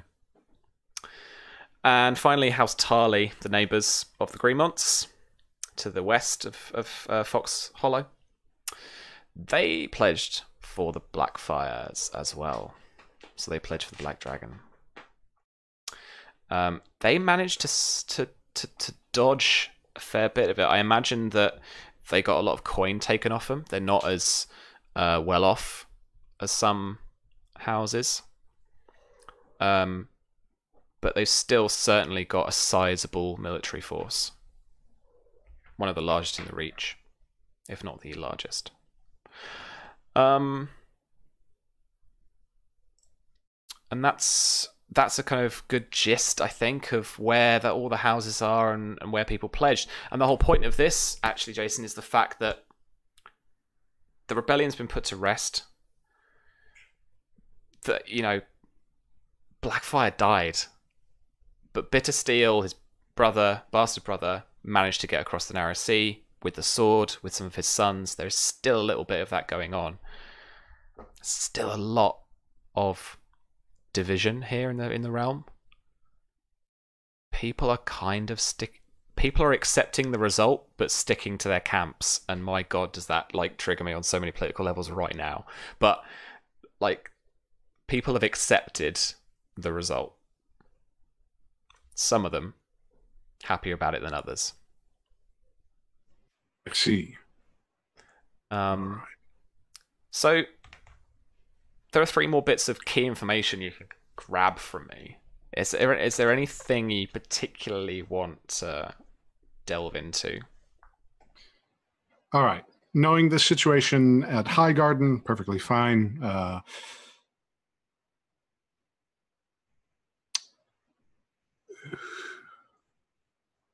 Who is the person who's, let's say, politely, the most vocal about their dissatisfaction with the result?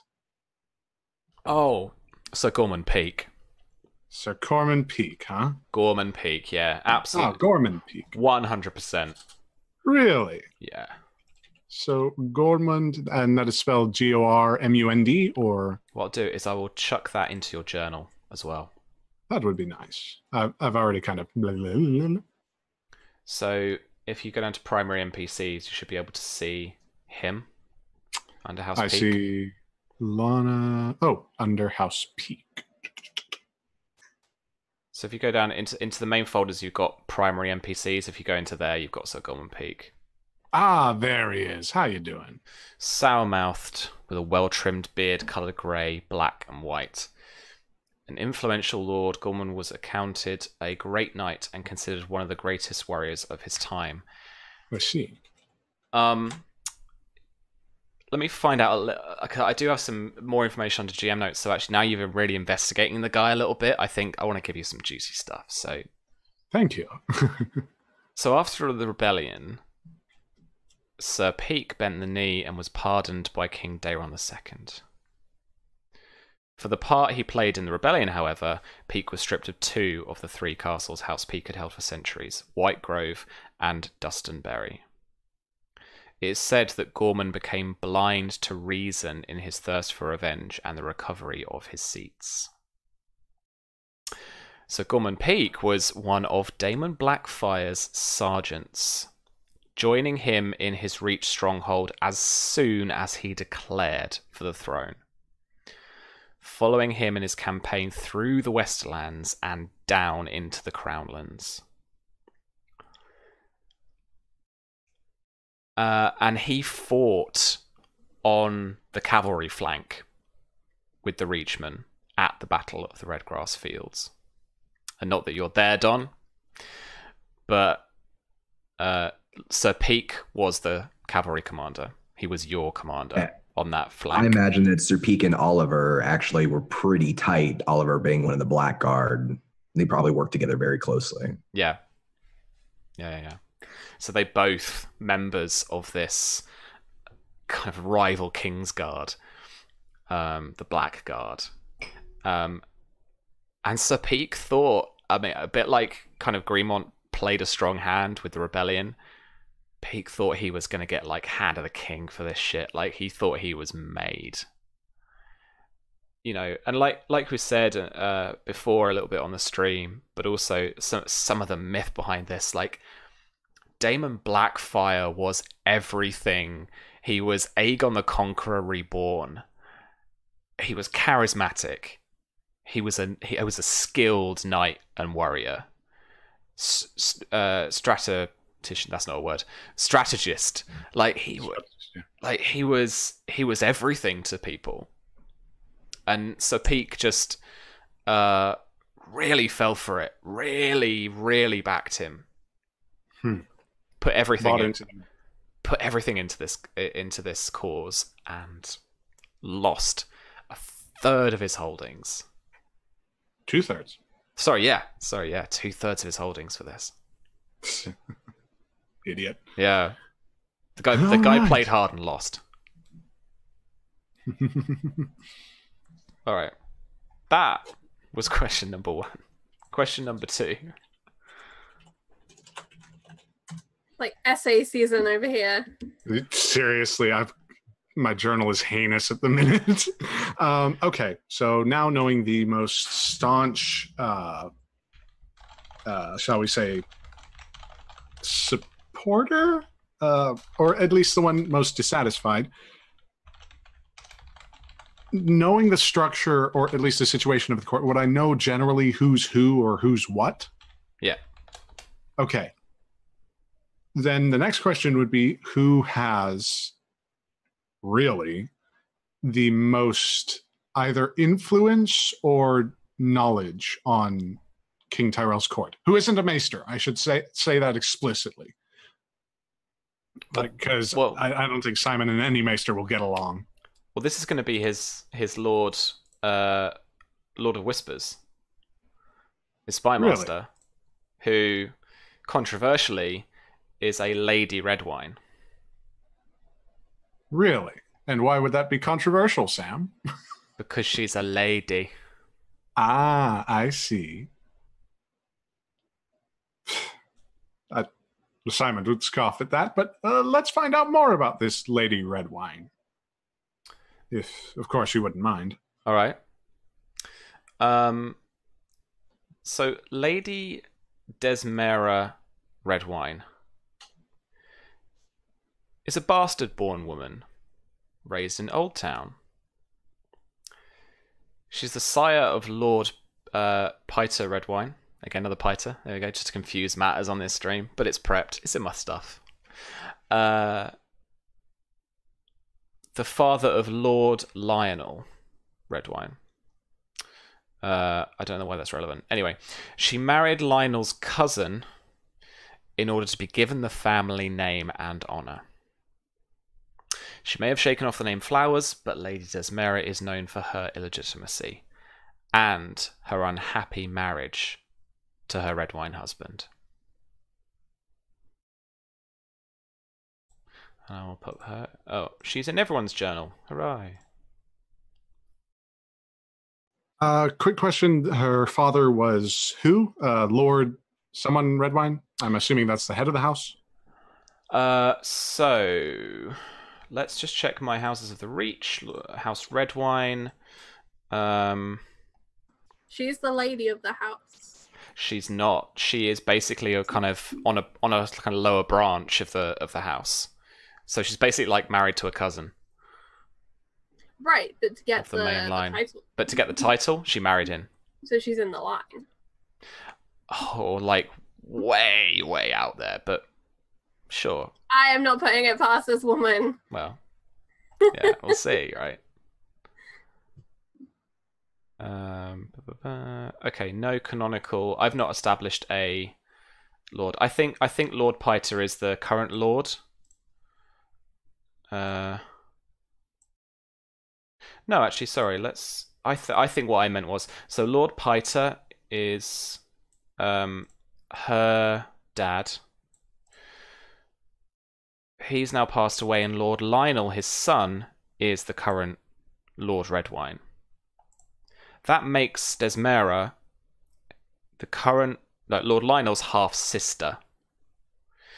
So, like, she married Lionel's cousin. She married a cousin just to get into the house, basically. Gotcha. So, like, Alfred's relationship to Symon. Yeah. I don't want to hear that name. I can't. Although I can't Symon handle it. doesn't have a house, so maybe it's more like Alfred's relationship to Mara or Myria. Not Mara anymore. Note to Still be a full sister. self: kill Marzia as soon as able. There we go. It's gonna kick off, guys. I'm not. Oh my god. Okay. Yeah, it'll be fine. All right. Not like that Clash of Kids was just an AU, huh? No, sure. Alternate universe shenanigans. They're writing All right. fan fiction. Oh, come on. All right. So All right, what? final question. We need to move on. Final question. Well, as an addendum to that, what would make her so powerful? Is it just that she's the Lady of Whispers? Okay. Oh, I don't know why I cancelled that. Oh, it's because I'm on the wrong thing. I want to get this right. She has a thing. I'm glad you're asking these questions because it shows my prep. Hey, you're welcome. I am nothing if not helpful. She gained her marriage by blackmailing her father. Legit. Okay.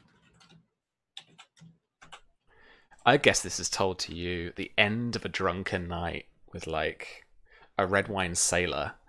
And you've probably bonded over the best brothels of Old Town, like chat. Lovely Lyra's was always a favorite of mine. Exactly. And he's telling you this drunken story of Lady Desmera Redwine. Stop drinking and just start listening. Absolutely. So yeah, so she blackmailed her own dad to get into this house properly. Wow. Okay.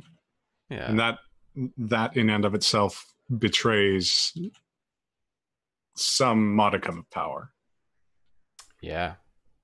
She's a Game of Thrones kind of gal. Oh yeah. All right. Got us. Okay. Well, then my last question would be, how exactly would I entertain an audience with the Lady Desmera Redwine? You are out of questions. What? 3 questions. I gave you. That was just 2, wasn't it? Oh, come you asked on. 2 about Desmara That and was. 1 about the favor. Yeah. Oh, that was an attempt. Fine. No addendum. It was an important question. You just got a real important bit of information about her. You can't addendum me, Mr. Maester. All right, fine. You can take the Maester out of Old Town. Jeez. You can't take... So that's how I found out who she is and what she's done that's so important. Yeah. I wonder how many people know that. I guess I'll find out. Sure. Okay. So, Oliver, you wanted to frame a scene, I believe, or you guys wanted to frame a scene for me. So we're kind of over to you for a bit, really. Charlie and Don wanted their characters to approach each other. This is basically the first PvP intrigue. So, gang, I am going to basically be your referee for the next 40 minutes or so. You got your red and yellow flags ready. Got Outside rule. got my intrigue sheet ready. As Oliver hasn't had a point of view scene yet, I want to give it to him. Mm-hmm. How do you set up this conversation with Marzia? Time of day, location, all that kind of stuff. Yeah, absolutely. And well, let me ask you this: is House Crane gone? Do they stick around? They're staying. They're staying. They are staying. So to frame things, I imagine, maybe a day or two have passed since they arrived.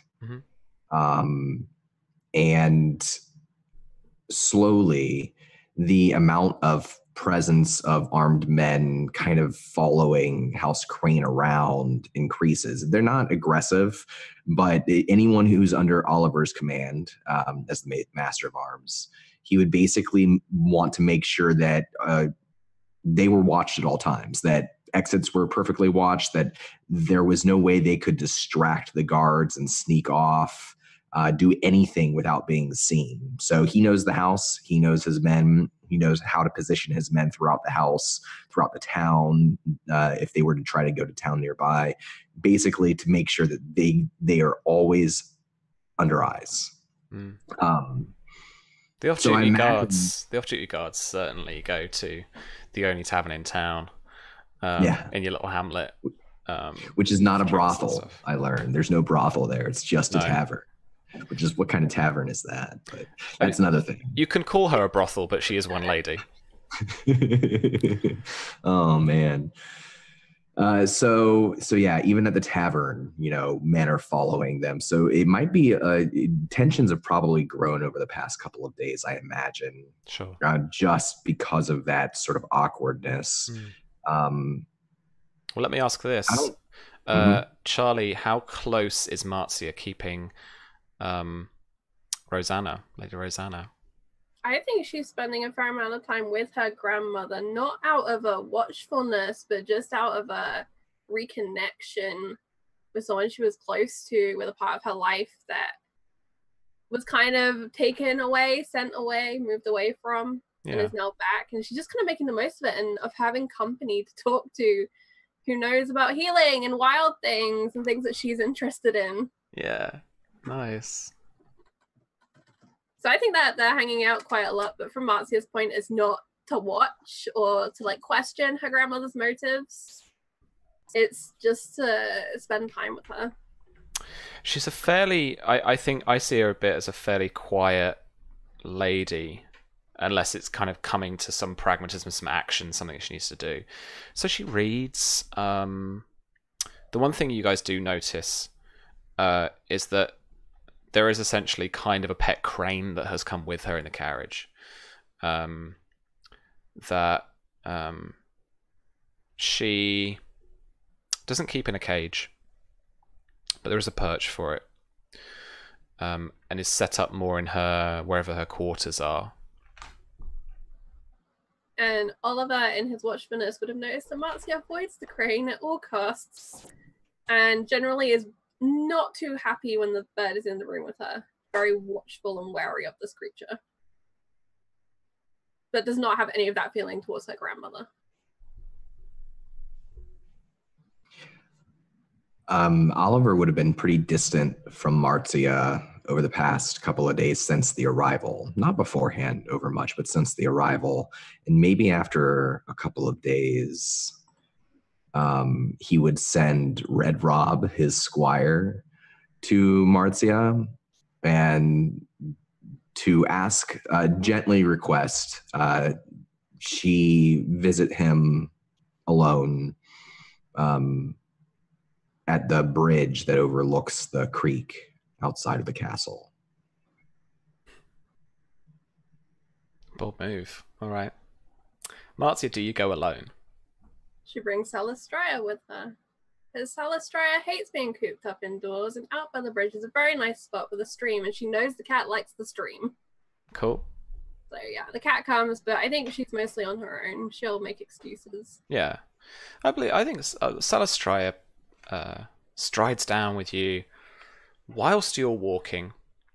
She has quite a protective circle around you, and she kind of weaves a little bit in between, but she's always checking where you are. She's always walking with you.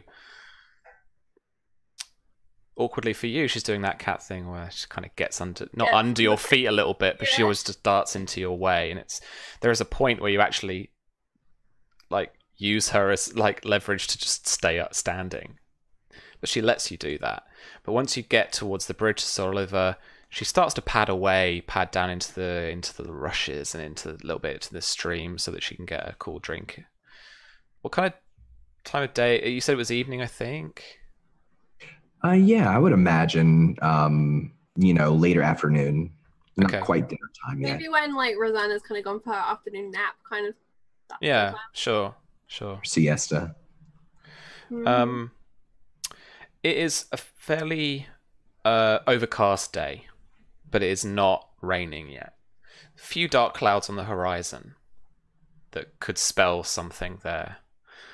As ever, the weather. Prophetic fallacy, me. Yeah.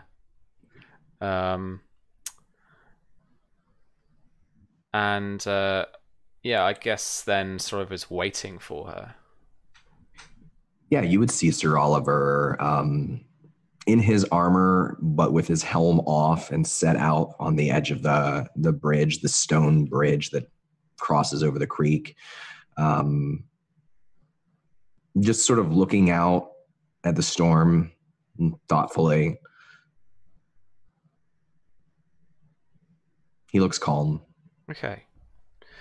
I would like you guys to choose your dispositions. Mm-hmm. Bearing in mind that indifferent is someone you've never kind of just met. Amiable, it's actually written quite well, but I've forgotten I can't find the book page number. The amiable is someone you like that you could do a favor for if they convinced you well. On page 145. Nice. You put it in your own notes. Oh, good. Friendly is definitely a friend, whereas amiable is like an acquaintance. Friendly is definitely an ally. Distant relative. Not distant as such, but like I kind of imagine like Rosanna kind of thing.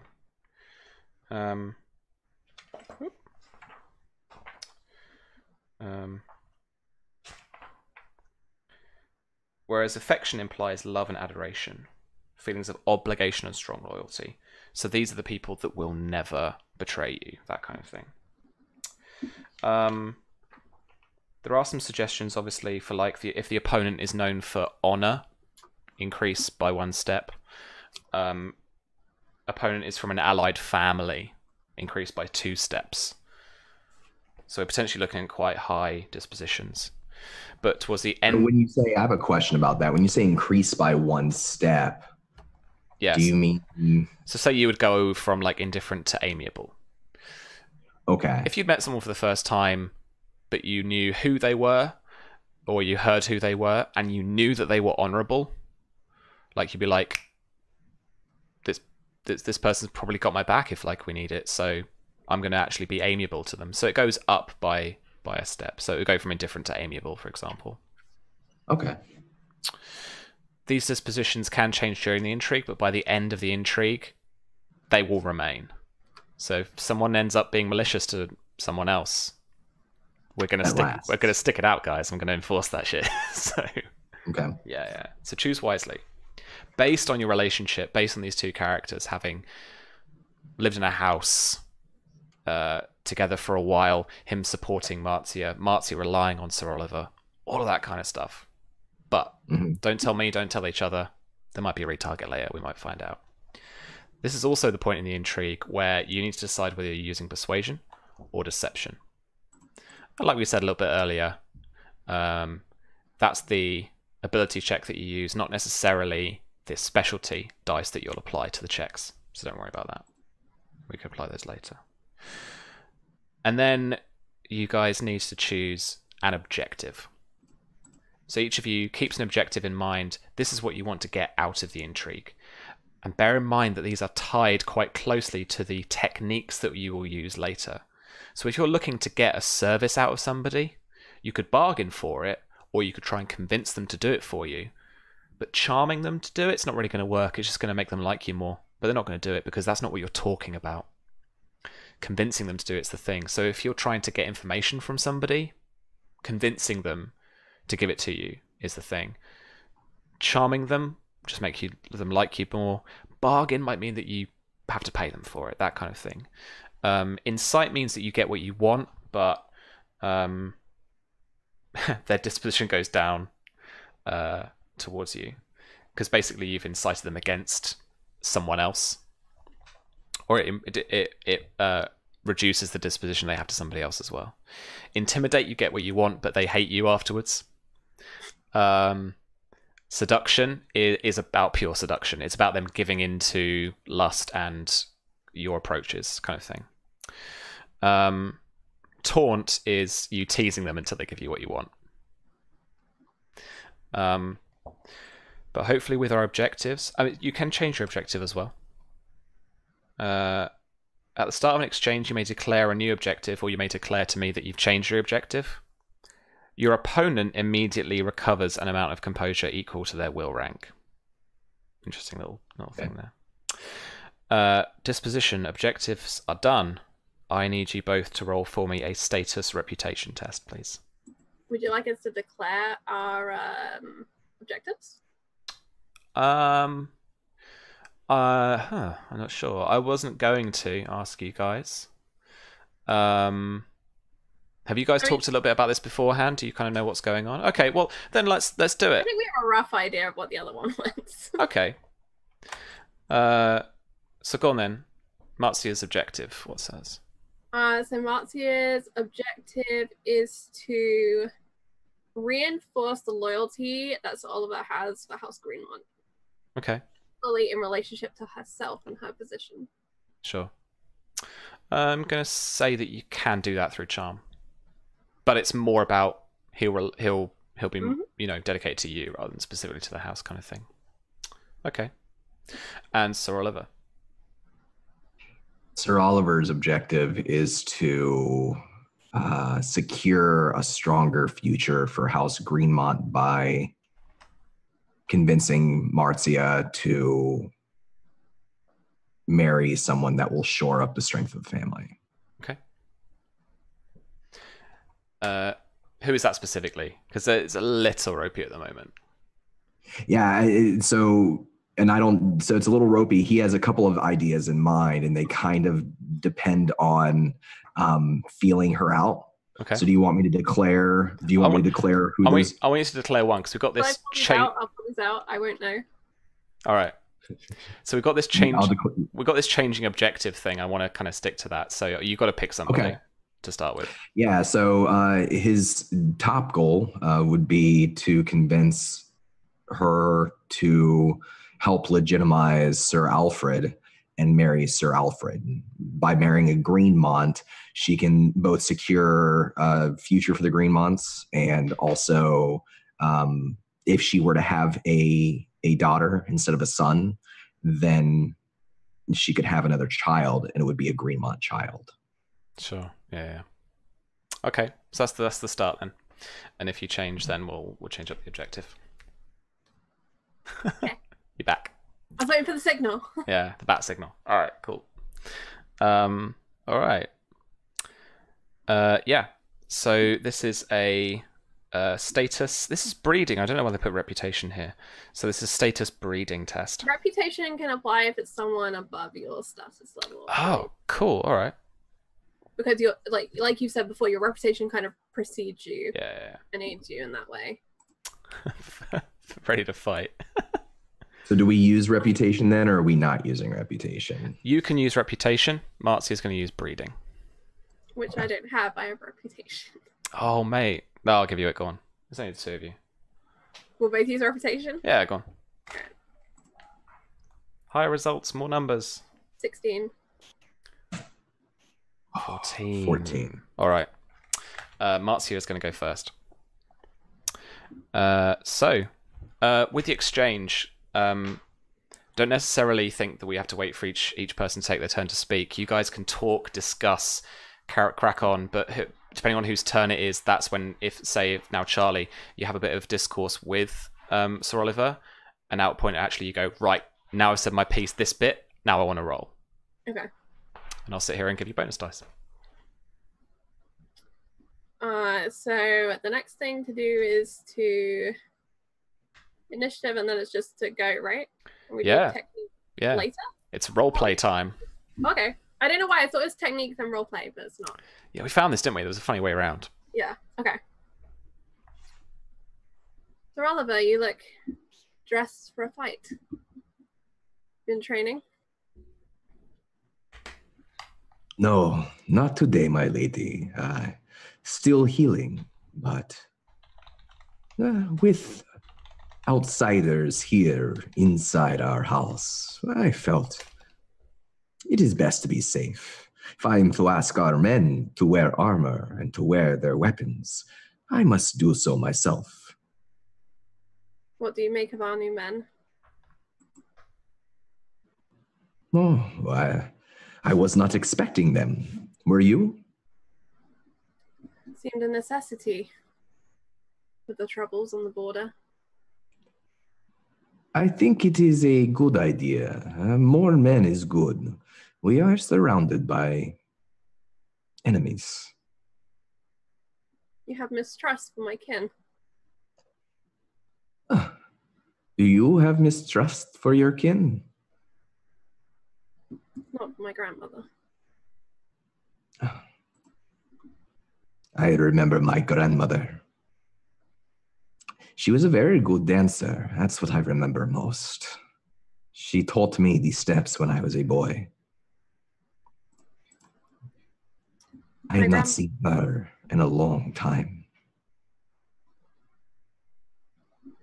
You miss her? I am sure she is passed on now. She must be. Someone being passed. But I do not know. Just from missing them. Was it? Yes. I miss my family sometimes. Some of them. Every family. Good eggs and bad eggs. I'm sure yours is the same. It's our family, isn't it, Oliver? The one here. House Greenmont is my family, yes. House Crane. I do not know them as well. Well, we have time. Hopefully a great deal of time. And she reflects, obviously, on her grandmother's age and general wellness. You should be grateful to her, really. She's the one that taught me to heal. Oh, I am grateful. I am. I wish that she had sent word ahead that she was coming, that she was bringing men to our house. That is all. Is that strange, do you think, that she did not? She's always had her way. Who better to deliver the news than herself? Well, news. What news did she deliver? Bad news, actually. And this is where Marzia pauses and she wants to read Oliver his disposition in this moment. Okay, so you're going to roll an awareness empathy test against Sir Oliver's passive deception, which is your deception rank, Don, times by 4. My passive deception is 4. Oh, I rolled a 7. I thought I failed that. It's a 4. It's a 4. Got 1 in deception. You got 1 in deception. I have the flaw honor bound, which reduces my deception by 1 point. It was a 2 before. Is it a -1 dice? Oh, let's see. Yeah, because that sounds like it would be like a -1 modifier. Because that does not affect it. No, it's transparent. So I don't know. That's a good question. Oh, it's -1 dice, so that doesn't affect. That's different. Yeah, your rank is still. Doesn't affect your passive, so the difficulty is 8. Oh, okay. Okay. He is a bit of an enigma right now to Marzia. And Sir Oliver, it's your turn. My lady, I am sorry that I asked you here. I know that you must have many things to do running the house. I feel like everything is changing. Rules, the people, our family split to the winds. I don't think it is changing too greatly. We just need time to rebuild, recenter ourselves, and it is nice to come outside occasionally. Sometimes the house can feel like a cage, so full of people. You find yourself afraid when you are there in the house. As you suggested, Oliver, there are things that I should be concerned about. There are. You say that not much has changed. I have been here amidst Greenmont for a very long time. Everything is changed with the passing of Lord Lucas. There are enemies, these vultures, other enemies, more subtle. Even some of those in this house may turn against the house. I have seen this again and again in my life, with my family, with the Blackfyre rebellion. Unfortunately, this is the way things go. Have you considered this? Great. That is quite the accusation you make. Whom are you leveling such a claim against? I level it against none. You say I should be wary of people within my home, but you won't tell me who? I'm sorry, my lady. I do not mean to make you anxious. I would like to read Marzia. You're going in for the meta of it, aren't you? Right, okay. Everybody's just reading each other. Nobody's trying to like. But what about you? No, but what about you? No. What about you? Yeah, so It's like Marzia currently on the back foot, probably a little bit easier to read. It's like a ping pong match. Like that was juicy as well. All right, I hope we're in for the log. We're gaming all night, guys. I hope we're in for the log haul. No. oh god. You also have to be an 8. Okay. I have to beat an 8, and this is empathy. Awareness, empathy. Yeah. It's an 11. Okay, Marzia, what is your disposition, and what's the last technique you used? My disposition toward Sir Oliver is affectionate. And the last technique I used was, I guess, convince is the closest. But the action was, of course, to read him. Oh yeah, current technique. So yeah, what you just used was read target as well. Mm-hmm. But Sir Oliver, you gain +1 dice to all deception and persuasion tests for the intrigue. Okay. It's like the most powerful move in this thing. Yep. Especially if you're not intrigue characters. And he would, after he poses the question, he would kind of lean an arm against the stone bridge, and his posture would relax a little bit, and he just kind of exhales on a bit of a sigh. He's just kind of watching you. There's a wistful look in his eyes.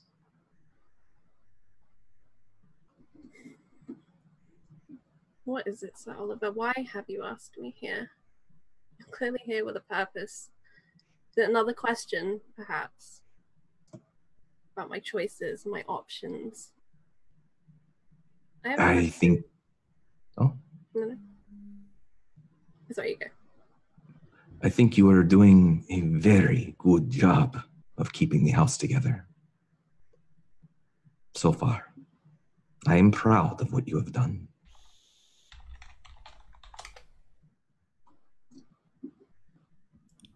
But you're afraid it won't be enough.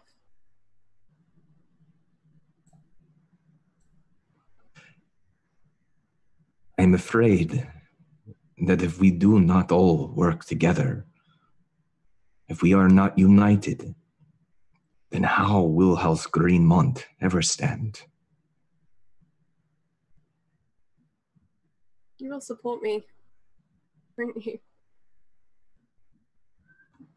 I seek nothing more than to keep this house and to keep it whole and to help it grow again.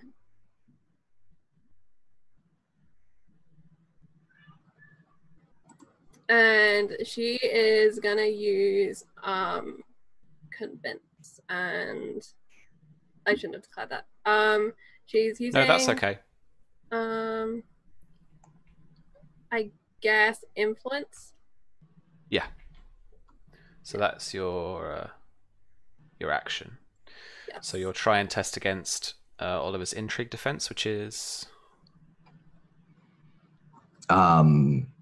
it's going to be a 14 because I have let's see, anointed.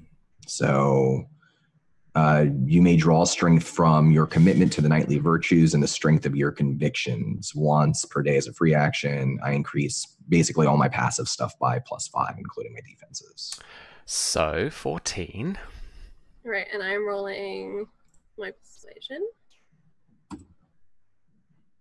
Plus. Oh.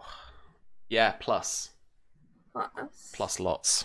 Lots. Plus So 5. that'll be an 18. Okay.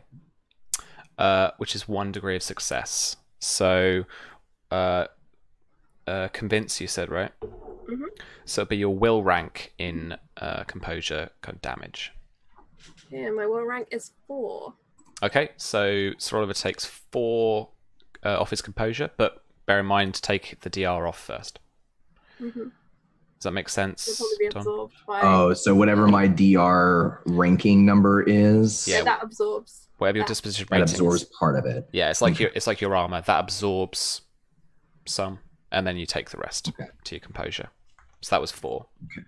4 points. Mm-hmm. All right. Yeah, he would smile at you when you say that, and he would respond almost immediately. I would like to very much, my lady.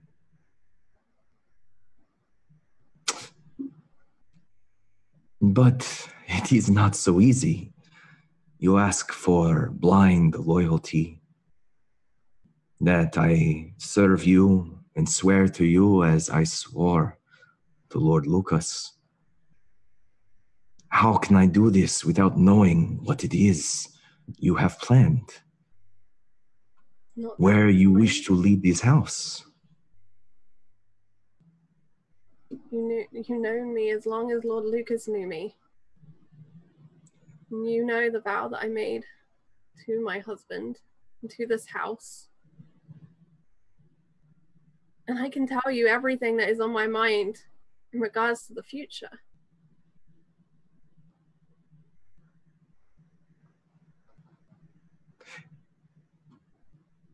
I made the same vows as you to this house and to Lord Lucas. Some only in my heart, never out loud. Some vows don't need to be spoken aloud.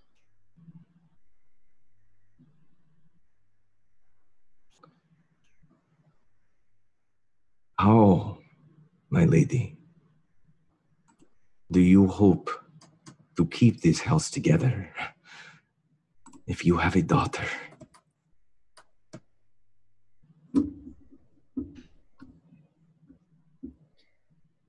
We need Myria home. That is important. We need allies, friends. We need there to be a house to hold together.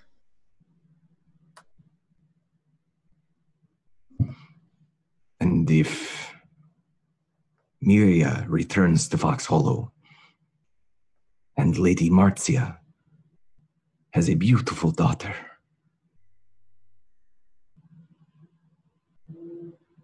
will it be Lady Myria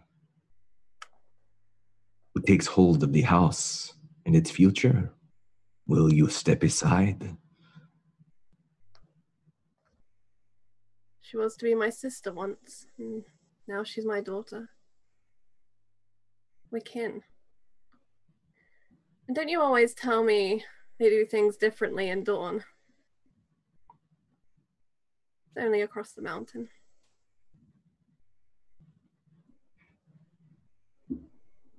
I wish that the way things are in Dorne are the way they are here. But you see how your family looks at me, and I have done nothing but serve House Greenmont for many years. You think Never I miss have how I. you look at my family? Don't you both just scowl at each other across the dinner table?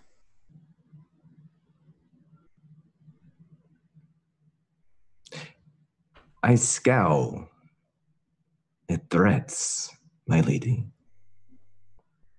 Your house fought against House Greenmont in the war. They fought against my family in the war too. Now we are friends. All of a sudden, it's so easy. Oliver, Not so easy. you forget this is my house. Greenmont is my house. I was here when the rebellion happened. Pledged to wed the first son. And then I married its lord. Lady Marzia, I do not doubt your heart. I do not doubt your words right now. But I think that you are afraid. I do not blame you. Do you know what I I fear, do not. Oliver? Well, tell me then. I fear What the will third you- question that you did not ask. What comes to pass if there is a child and no mother at House Greenmont? What will you do then, Sir Oliver?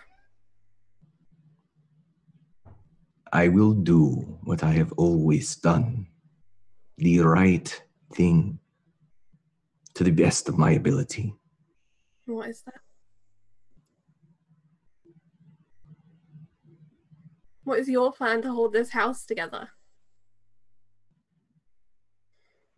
You know, we have not spoken of it since I said it. If you hope to be the lady of this house, you cannot do it alone. There must be a Lord Greenmont. If you have a daughter, does it not make sense for you to be married to a Greenmont so that you can try again? Who do you suggest I marry? Lana? Yeah. They are not so open-minded in the Reach. This is our problem, Oliver, is there are no Greenmont boys left. Save my child. And what if I told you there was one more Greenmont boy? If I told you that, would your mind be changed? Would you swear to me now that you would do everything that you can to marry this young lord? There is no such man. But what if there was? And I would like to use bargain. Okay. Or convince, I guess, whichever you think is more appropriate. This is more convinced. Bargain is about money. Okay. And my action. The discussion we just had was your action. Yeah. Right. So Yeah, what? what So do you what want does out the? of But it? I have to pick like a mechanical. Is this just influence? This would be influence. If I you get want to try and actually influence her. The other thing could be, what's the one where you can force me to take an action next time? manipulate. Yeah, but he's not trying to manipulate you. I guess Then he's yeah, trying to be convince. influence. Yeah. Okay. I am going to give both of you 2 bonus dice on your next action because there are some juicy fucking fruits going on right now. All right. So I to roll convince, it's will rank convince plus bonus dice. So roll 6, keep 3. It's persuasion plus convince bonus dice, right? Nope. What's that? Persuasion plus convince bonus dice, isn't it? It's will. No. It's No, it's persuasion, and then will is the kind of the damage you do. Like, you know how weapon has a damage per degree? The actual amount. Yeah. Okay. So I need to re-roll persuasion. Yeah. Or I can just take off one more die, I guess. Well, remember you have... So I guess that would... What? And you have a bonus dice from reading me. Okay. You have a full keep dice from reading her. Dice. Yeah. So... Oh, right. Let me have a look at you here, right? You can stay there, because that looks right then, because then it's 3. I think it is. Yeah, I think it's 3 dice, and then I have 2 bonus dice. So I think that's right. And then Sam just gave you an additional 2 bonus dice if you want to use them. And then we take the highest results. It's up to you if you want to use those now. So persuasion, you'd be rolling 2, plus your 1 keep dice would be 3, plus the 2 bonus dice are given you would be rolling 5 and keeping 3. Plus convince specialty dice if you have convince. No. I do not have convince. So that 10 is a perfectly good result for what we worked it out. All right. Marzia, what's your intrigue defense? My intrigue defense is... Oh, do I get to add my disposition too? To use persuasion. Okay. So that'll be a 13. No, hit, because my intrigue defense is 10. Okay. So 1 degree of success, right? Mm-hmm. Cool. So my will is 3. Right. So 3 reduced by 1 would be 2 points of composure damage for Marzia. Yes.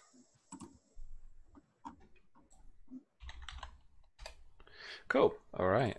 So Marzia's action, your turn, in effect. But yeah. So,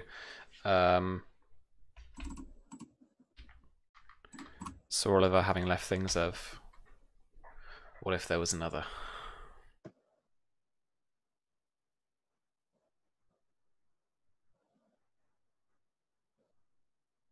Could you imagine what they would say? First betrothed to Lan, then married to Lucas, then this unknown Greenmont? Who even is it, Oliver?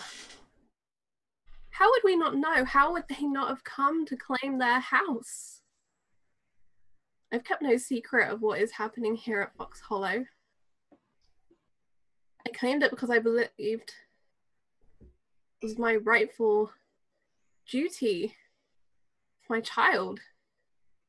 You tell me there is a Greenmont that I am not aware of? Did Lucas have a brother that has never been mentioned by Lana or him? An uncle, perhaps? Cousin?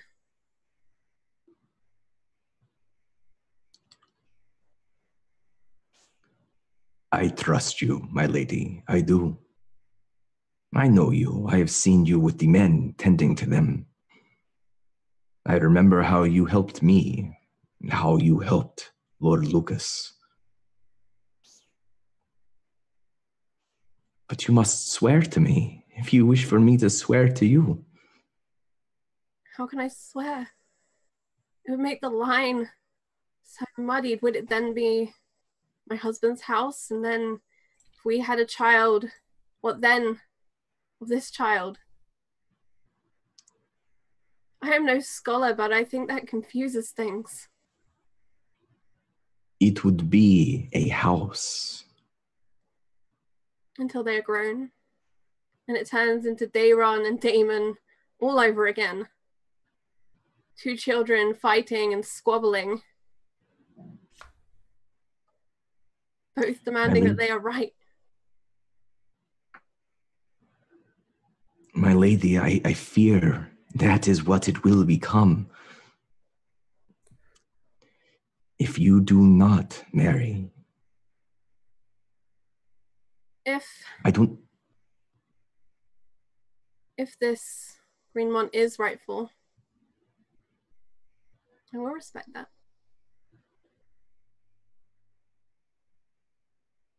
I'm not sure I can commit to marry a stranger. I've done that once. And that was not my choosing. Although, I suppose it has not worked out well. She was about to say not too badly, and then she reflects, it's been kind of shitty the whole time.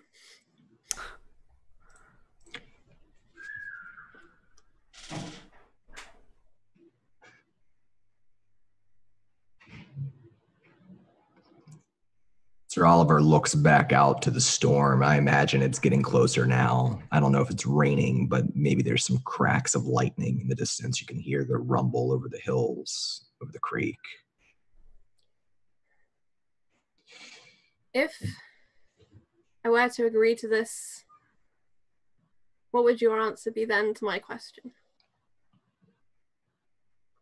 Say 2 months is not quick enough to arrange the wedding entirely. Things don't all come together as neatly as we would like.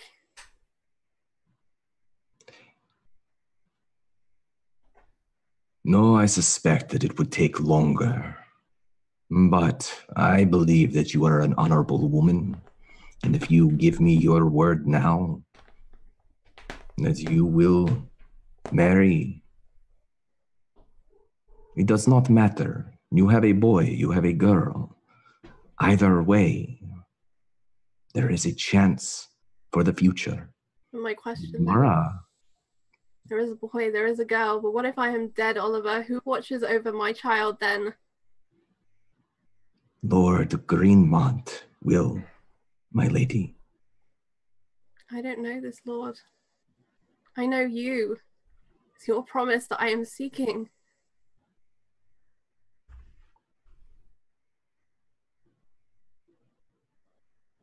Is it such a difficult promise to make?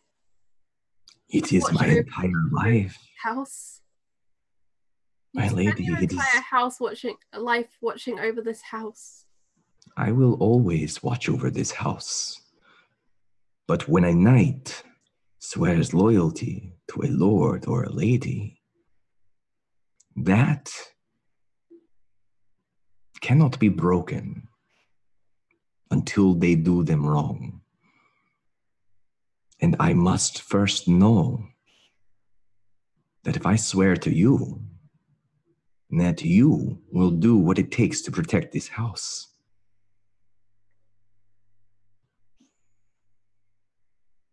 Are you already sworn to him? No.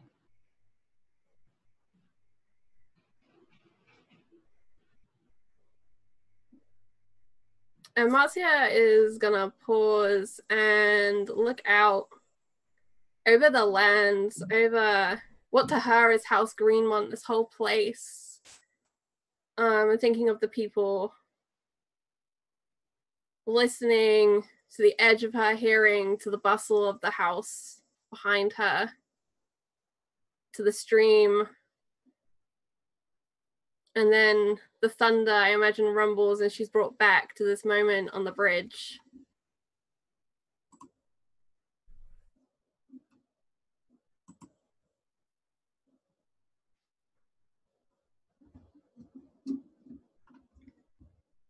Is there no other option that you would offer me?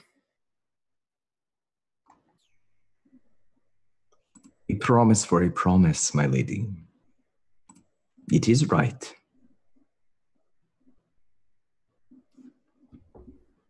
Except you know fully what I ask you, and you keep me ignorant.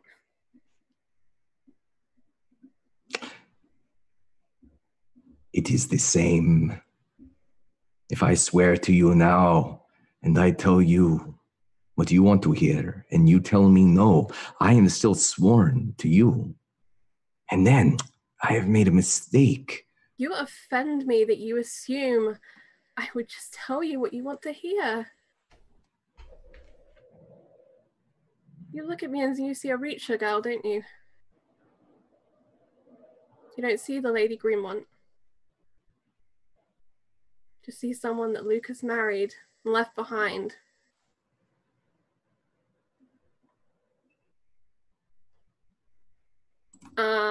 And can I'm not sure what this is really doing. I guess it's kind of an influence. She's calling him out. Yeah, it can be if you want it to be.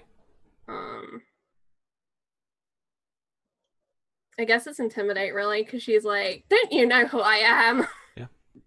I guess that would be the closest I've got. Sure. All right. If you're not plugging for the meta and bonus dice, then taunt could be equally applicable here, I think. Yeah, I guess because the thing is he's speaking of honor and of being true to his word, and she's taking offense that he's obviously not holding her to the same standard. So it's kind of dishonorable to besmirch someone else's honor and demand things of them. So what would I roll, Sam? Well, this would be persuasion. Are you going for taunt, are you? Or intimidate?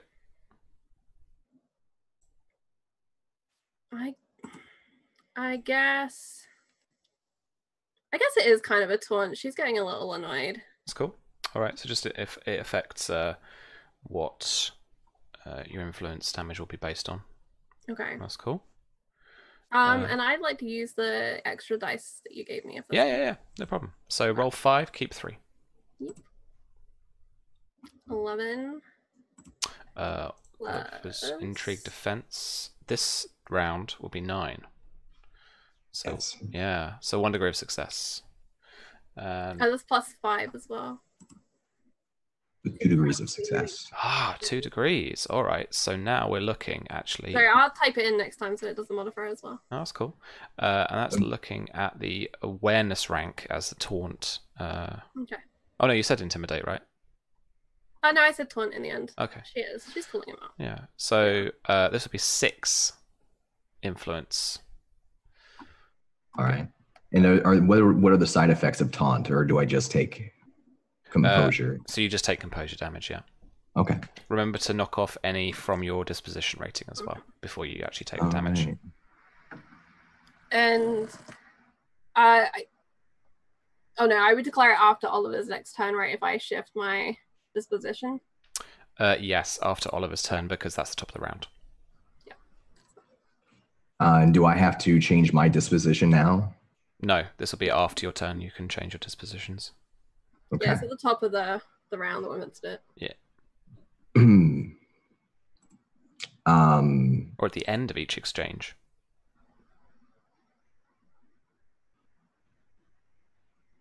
Against a character who failed to influence them. So you can't do it, Oliver. And actually, Marzia took some damage this round. Oh, no, this round. Last round. No. If my Oliver, last turn, yeah. Yeah, if Oliver manages to influence you now with this, then guys are still stuck on your dispositions. We can't change their dispositions. No. I am sorry, my lady. I do not mean to offend you. I do not. I believe in you. I have seen you, but I have lived a long time. I have seen houses rise and fall. You know, you call me Sir Oliver.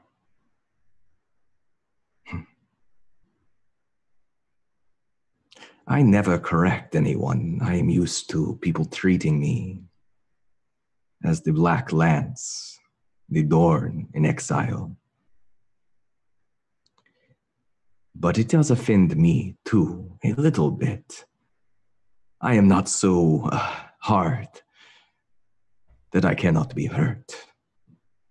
He looks back out again to the storm, and very quietly, he'll just say, I am Lord Oliver Ironwood.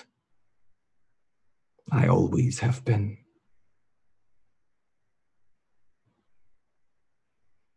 And goes quiet for a long time. And Sam, I would like to withdraw. Okay. So you're going to roll a will dedication test, and that result replaces your intrigue defense. Damn, I need to do that. This could be bad, but it's too cool to not take a chance. Do it, definitely. All right. 11. Yeah, you've done all Do right I out of add that. any bonus die? No, I don't have any bonus die. That was last turn. No, you've got courage, not dedication. Not dedication. Yeah, I have courage. So you've done all right out of that. That's improved it a little bit. A little bit. Yeah, so that's cool. Oh, do I add my rating to it? I don't think you add I don't think you add anything else. So that Okay, cool. that result becomes your intrigue defense for the next round. Gotcha. And I think as Marzia sees Sir Oliver turn away, physically moving from the moment briefly, she too is going to take a few steps back towards the house until she reaches the path where the bridge joins the road. And then she'll turn back. Conversation isn't over.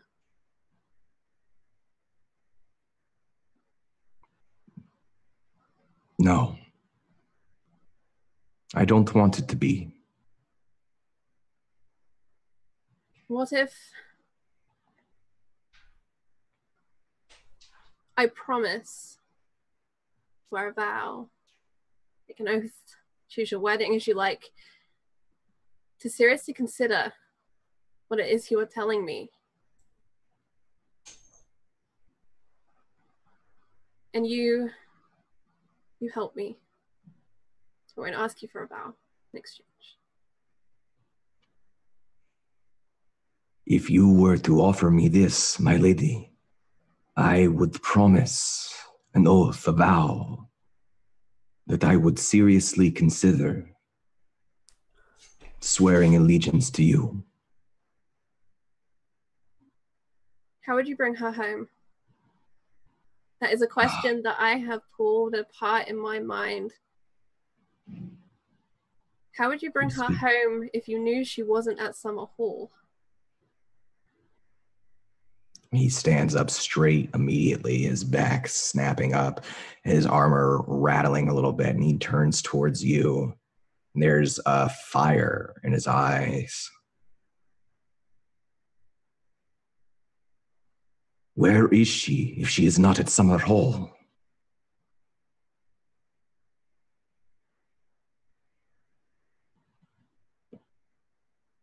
Lord Blackmont took her.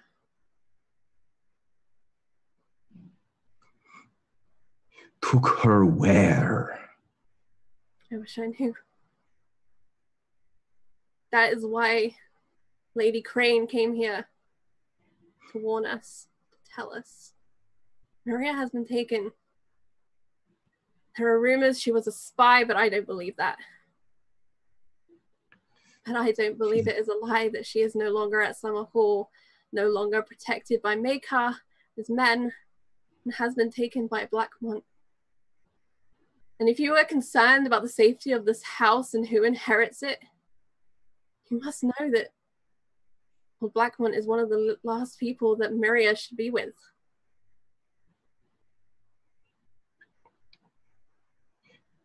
You asked me what would I do? I would take 10, 20 of our best men, and I would ride tonight. I would ride to intersect before they could get home to the Blackmont house. I would rip the earth from the ground for that girl. I would trample flowers. I would do anything it took for her. She is my god's daughter. And if the gods are real, then they will know. She is the closest thing to a daughter I will ever have. And one last question before you go. Lord Ironwood, is that your true ambition for the future? claim back your house. Is that why you want to so neatly tidy up our house here? I will not lie to you. I am not a liar. I dream of returning home. I dream of reclaiming my family and my honor. But in my dreams, I never turn my back on House Greenmont. I see the two houses as a brother and a sister, united over the centuries. I would have it always be that way. But there are weeds in every garden. And while there may be weeds here, in this home, there are many in mine. Will I return home? Not if it weakens House Greenmont. Not if I am still welcome here.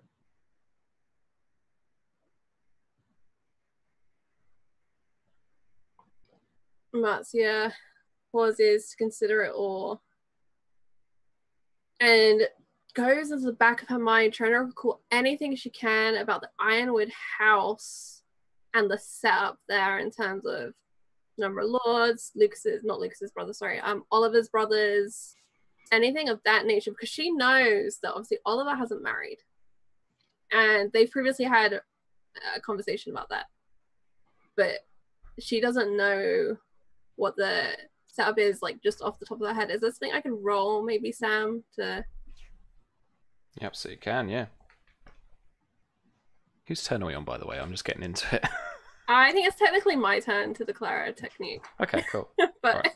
we're just having a conversation now. A very dramatic conversation. Yeah. Okay.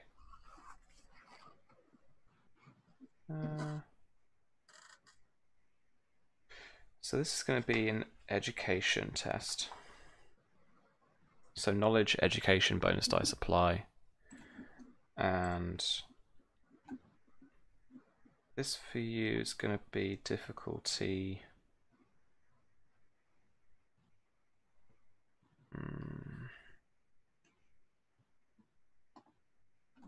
9. Okay.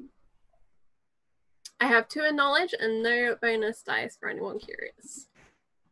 Wee. 9. Ho. Nice. All right. So Do you want me to just give her the information? yeah, go on. Yeah. So the Lord of House Ironwood is Lord Otto Ironwood. If Oliver is 55, so old for Westerosi, his father must be 80 years old. He's very, very old. Oliver is the oldest child of House Ironwood, the oldest son. He does have a younger sister. He had 2 younger brothers. One of them passed away some 22 years ago.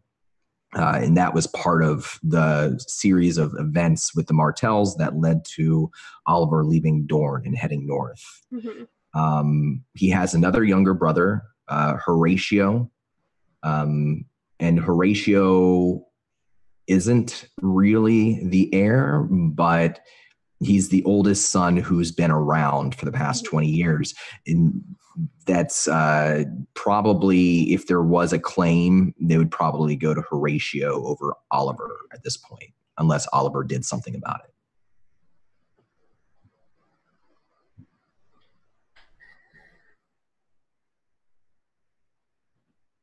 All right. Lord Ironwood, let's be brother and sister. Ironwood and Greenmont. Let us rescue our daughter as a man with no wife and a woman with no husband. When that matter is settled, we can settle the rest. I'm scared for her. And that is almost more important. As long as people don't worry here too quickly, we should rescue her first.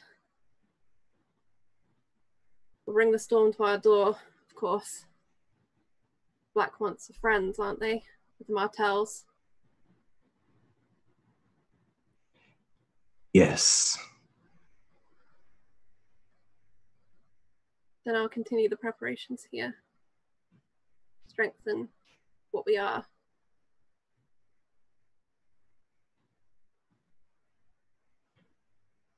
I will go. And I swear that I will bring her back, or I will die. But I do not know how long it will take me. I do not know where she is. By the time I return, you could have a son, or you could have a daughter, or you could be dead yourself, my lady.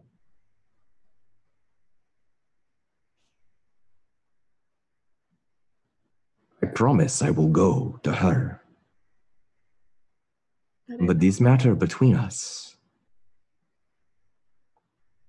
Are you telling me that you will not marry again?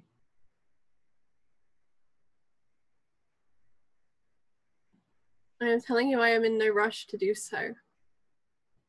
Particularly not to a strange man that I don't know, and no one here has mentioned existence of. But I've made my promise that I will consider it. And I trust in your judgment that this is a worthy person, as you've clearly put much consideration into my worthiness. And I witness your high standards. Give me his name. And if Lana Babblebrook can confirm your claim, his claim, I swear I will do what is necessary for House Greenmont.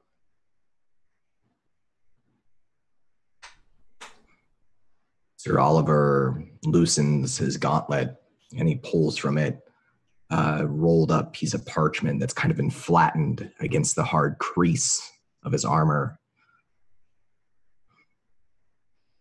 I am the only one besides the man's mother who can confirm the claim.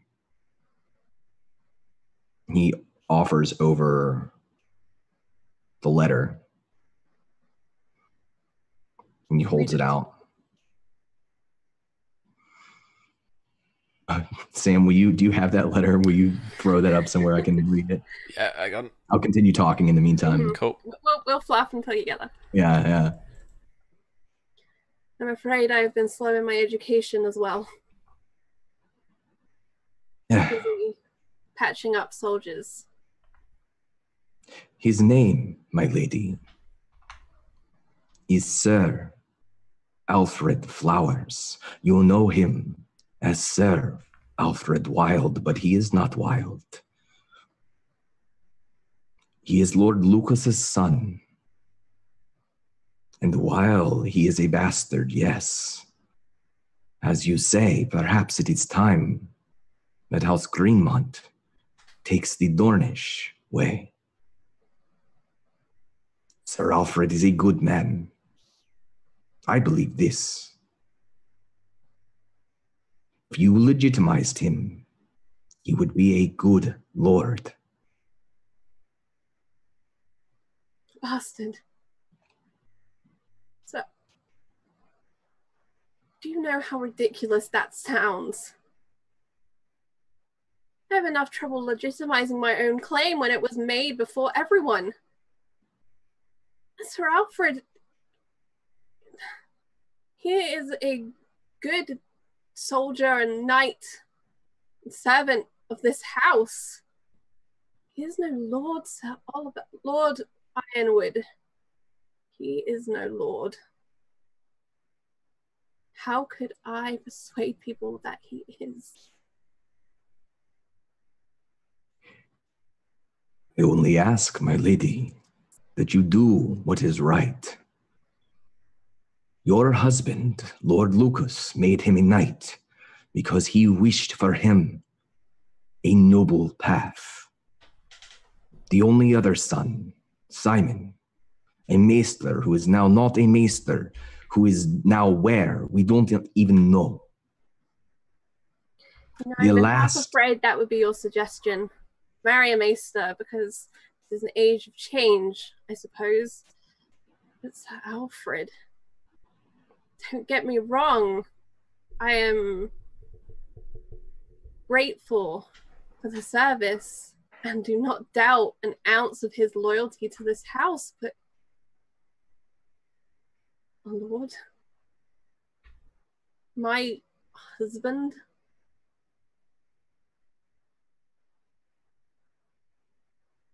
clearly they do things differently in Dawn. And Marcia's gonna pace, and it very much echoes the pace of Salistria when she gets sick of being indoors, just backwards and forwards. Yeah. And that if she had a tail, it would be flicking. Yeah, absolutely. Just showing the anger she has. All right. What's this action? This action, I keep forgetting that we have these things going on. Yeah, we've got to try and resolve this now. Is Oh wait, is it my turn? yeah, actually it would be Oliver's turn. It is my turn. Yeah. Sorry, I forgot. I just got wrapped up in our conversation. No, Charlie, what did you do Wait. last? Oh no, it is my turn, and then it's your turn again. Because you went last time to do withdraw. That was the last thing we did. And then you did, and it changed to 11, and then you rolled a 16. That was my defense against something, right? No. The 16 was before. You've got that because you'd rolled a knowledge test, Charlie. Yeah. Oh right. Yeah. Oh, that's right. So that's right. You've actually got an action. Yeah. Okay. Sorry. We're losing track. Too much conversation going on. I think this action is to withdraw because she is definitely like trying to remove herself from that conversation as she's processing and trying to, ratify, rectify, resolve within her brain how A, that's possible, and B, he is even considering this as a possibility. Yeah, absolutely. Sure. All right. Her inner Reacher lady is like, what? Cool. All right. So I roll will dedication. That's gonna replace my intrigue defense. Yep. Let's roll it. I'm gonna ask for more rolls now. Try and get this figured out. Okay. 16. Oof. All right. Cool. So Oliver, it's up to your next turn.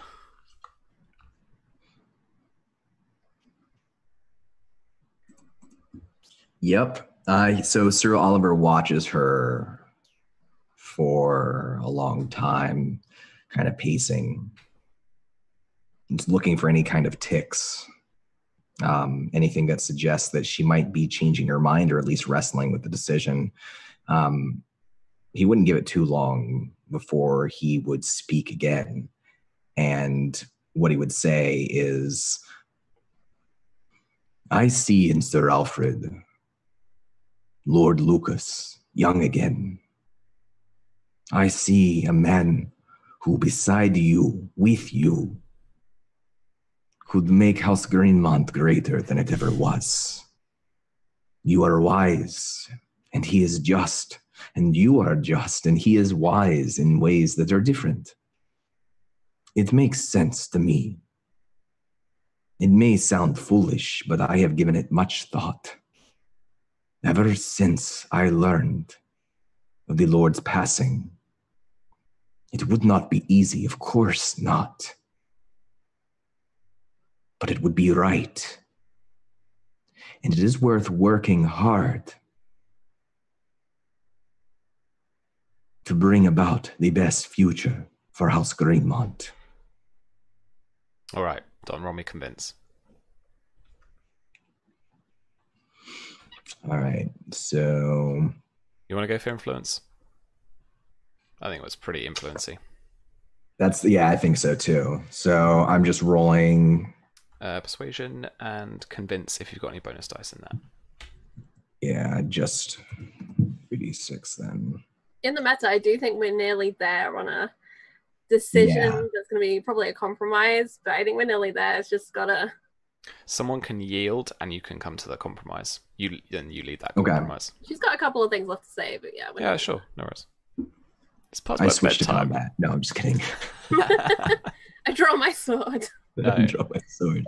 An 11. Okay, no, so that doesn't influence her. So at the bottom of this round now, Marzia can change her disposition by 1 step towards Sir Alfred. If Sir Alistair, not Sir Alfred. Oliver. Sir Oliver. That one. That guy you're facing. If you want to. I don't know. I think she still, like, in her core, still holds that affection, that level. It's just a difficult conversation. So I think, like, deep down, it's still there, even if she's a bit pissed right now. Sure. So I don't think it's going to change. No. Okay. Cool. Let's back up to the top of the round. What's Marzia's got to say next? In all of your considerations, have you considered how it's going to look? Lucas dies, and the man I gave a sword to on our wedding day became a knight, and then I marry him, have a child. Do they not have rumors in Dawn? What status, what influence could our house have if it was shrouded in such shame? They would talk. And it wouldn't matter if it was true or not. You know that. You know that, Oliver, that lies travel very quickly here.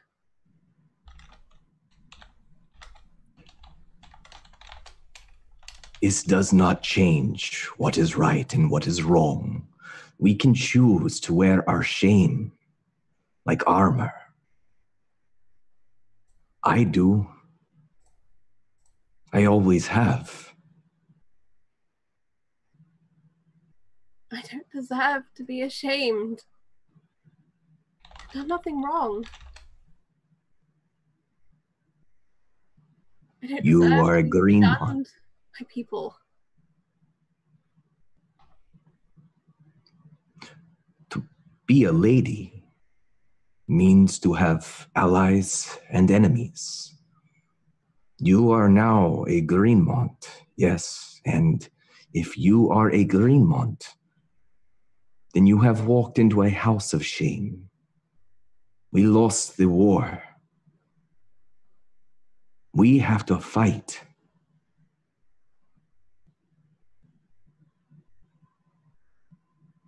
We have to work hard.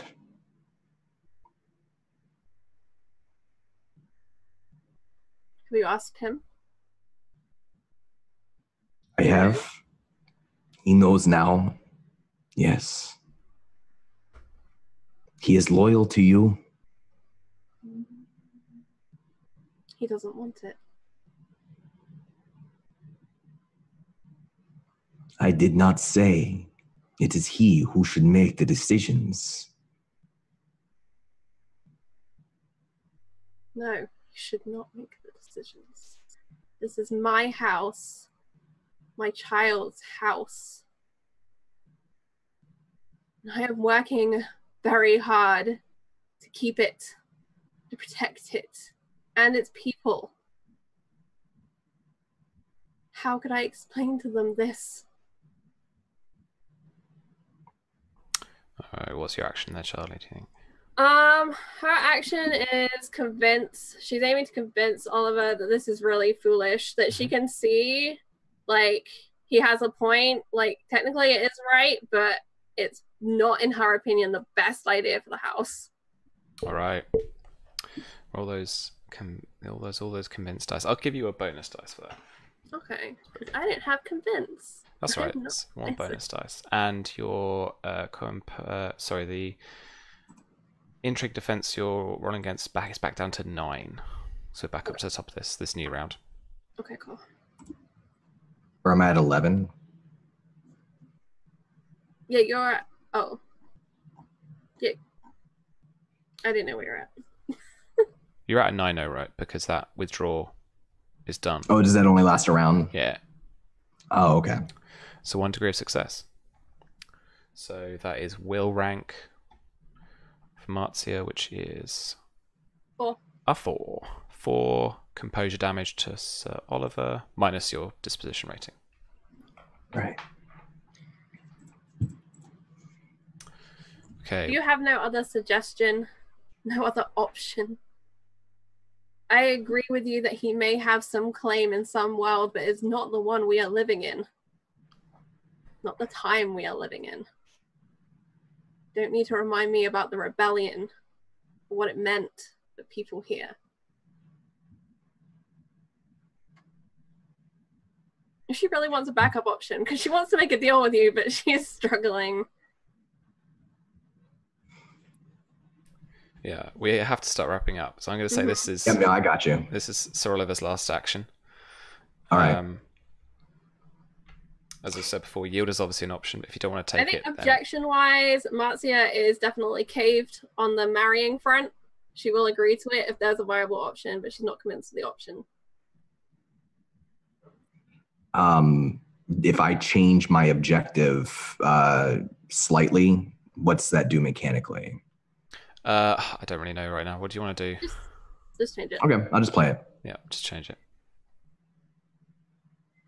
This could be part of the compromise if you want to change your objectives slightly and you kind of agree that there's a difference of this slightly different reworking of these two objectives and they work together. We could have that.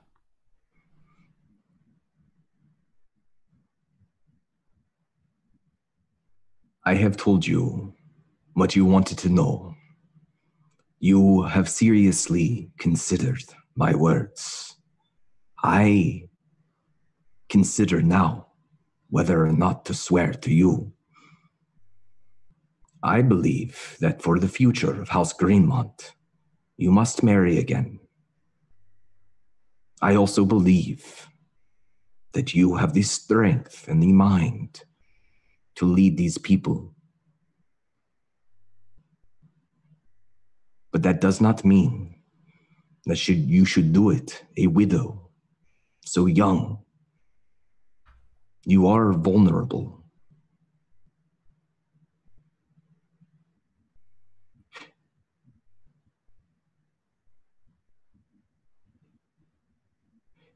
If you will not consider Sir Alfred, my lady, then consider Lord Ironwood. Marry me, and I will swear to you. I will support you. I will support your children. I will do what I can to protect you and House Greenmont. It will not be a marriage of love, but perhaps respect. Marzia remembers their conversation in the Godswood about her relationship to Lucas, and she'd asked Sir Oliver if that was love. He'd said that it was respect. And she had definitely not been expecting this suggestion. And she turns as if she's about to begin pacing, but it's only a half term, and she turns back. Fine.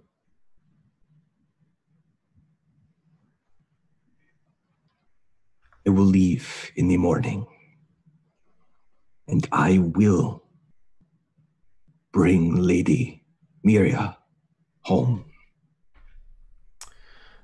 That is where we will end I the have session. one final Oh, statement. okay. Oh, God, okay. Take the best of your men, Lord Ironwood, and come home. Okay, I'm done. Okay. That's where we'll end tonight.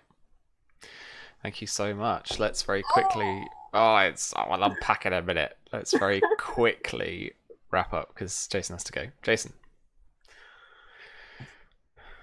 Well, that was great to be privy to. Jesus. Oof. I think got a better handle on things, though, right? Going into the garden. I don't care about that anymore. I want to see more of this. But yeah, no. I can hear Symon screaming from the void. It's good that I took the moniker the Wretched, huh?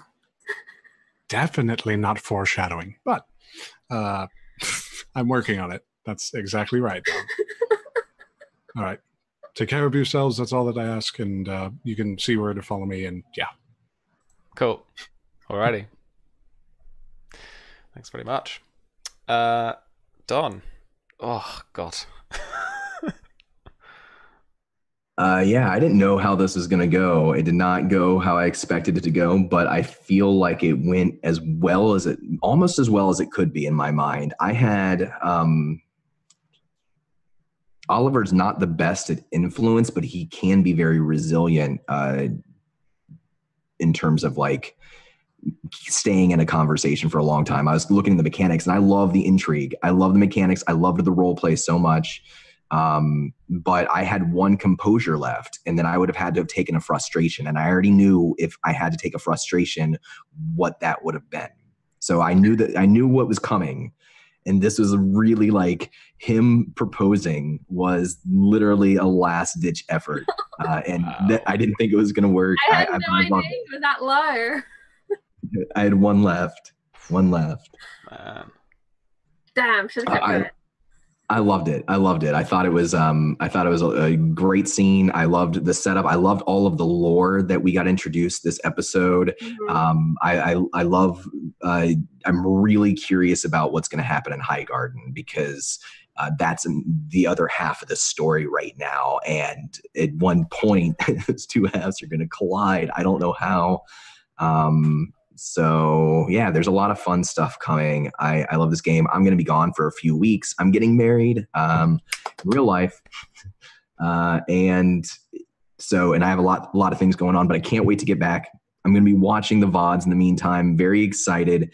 And I imagine that the next time we see Sir Oliver, he'll probably be in Dorne looking for Myria.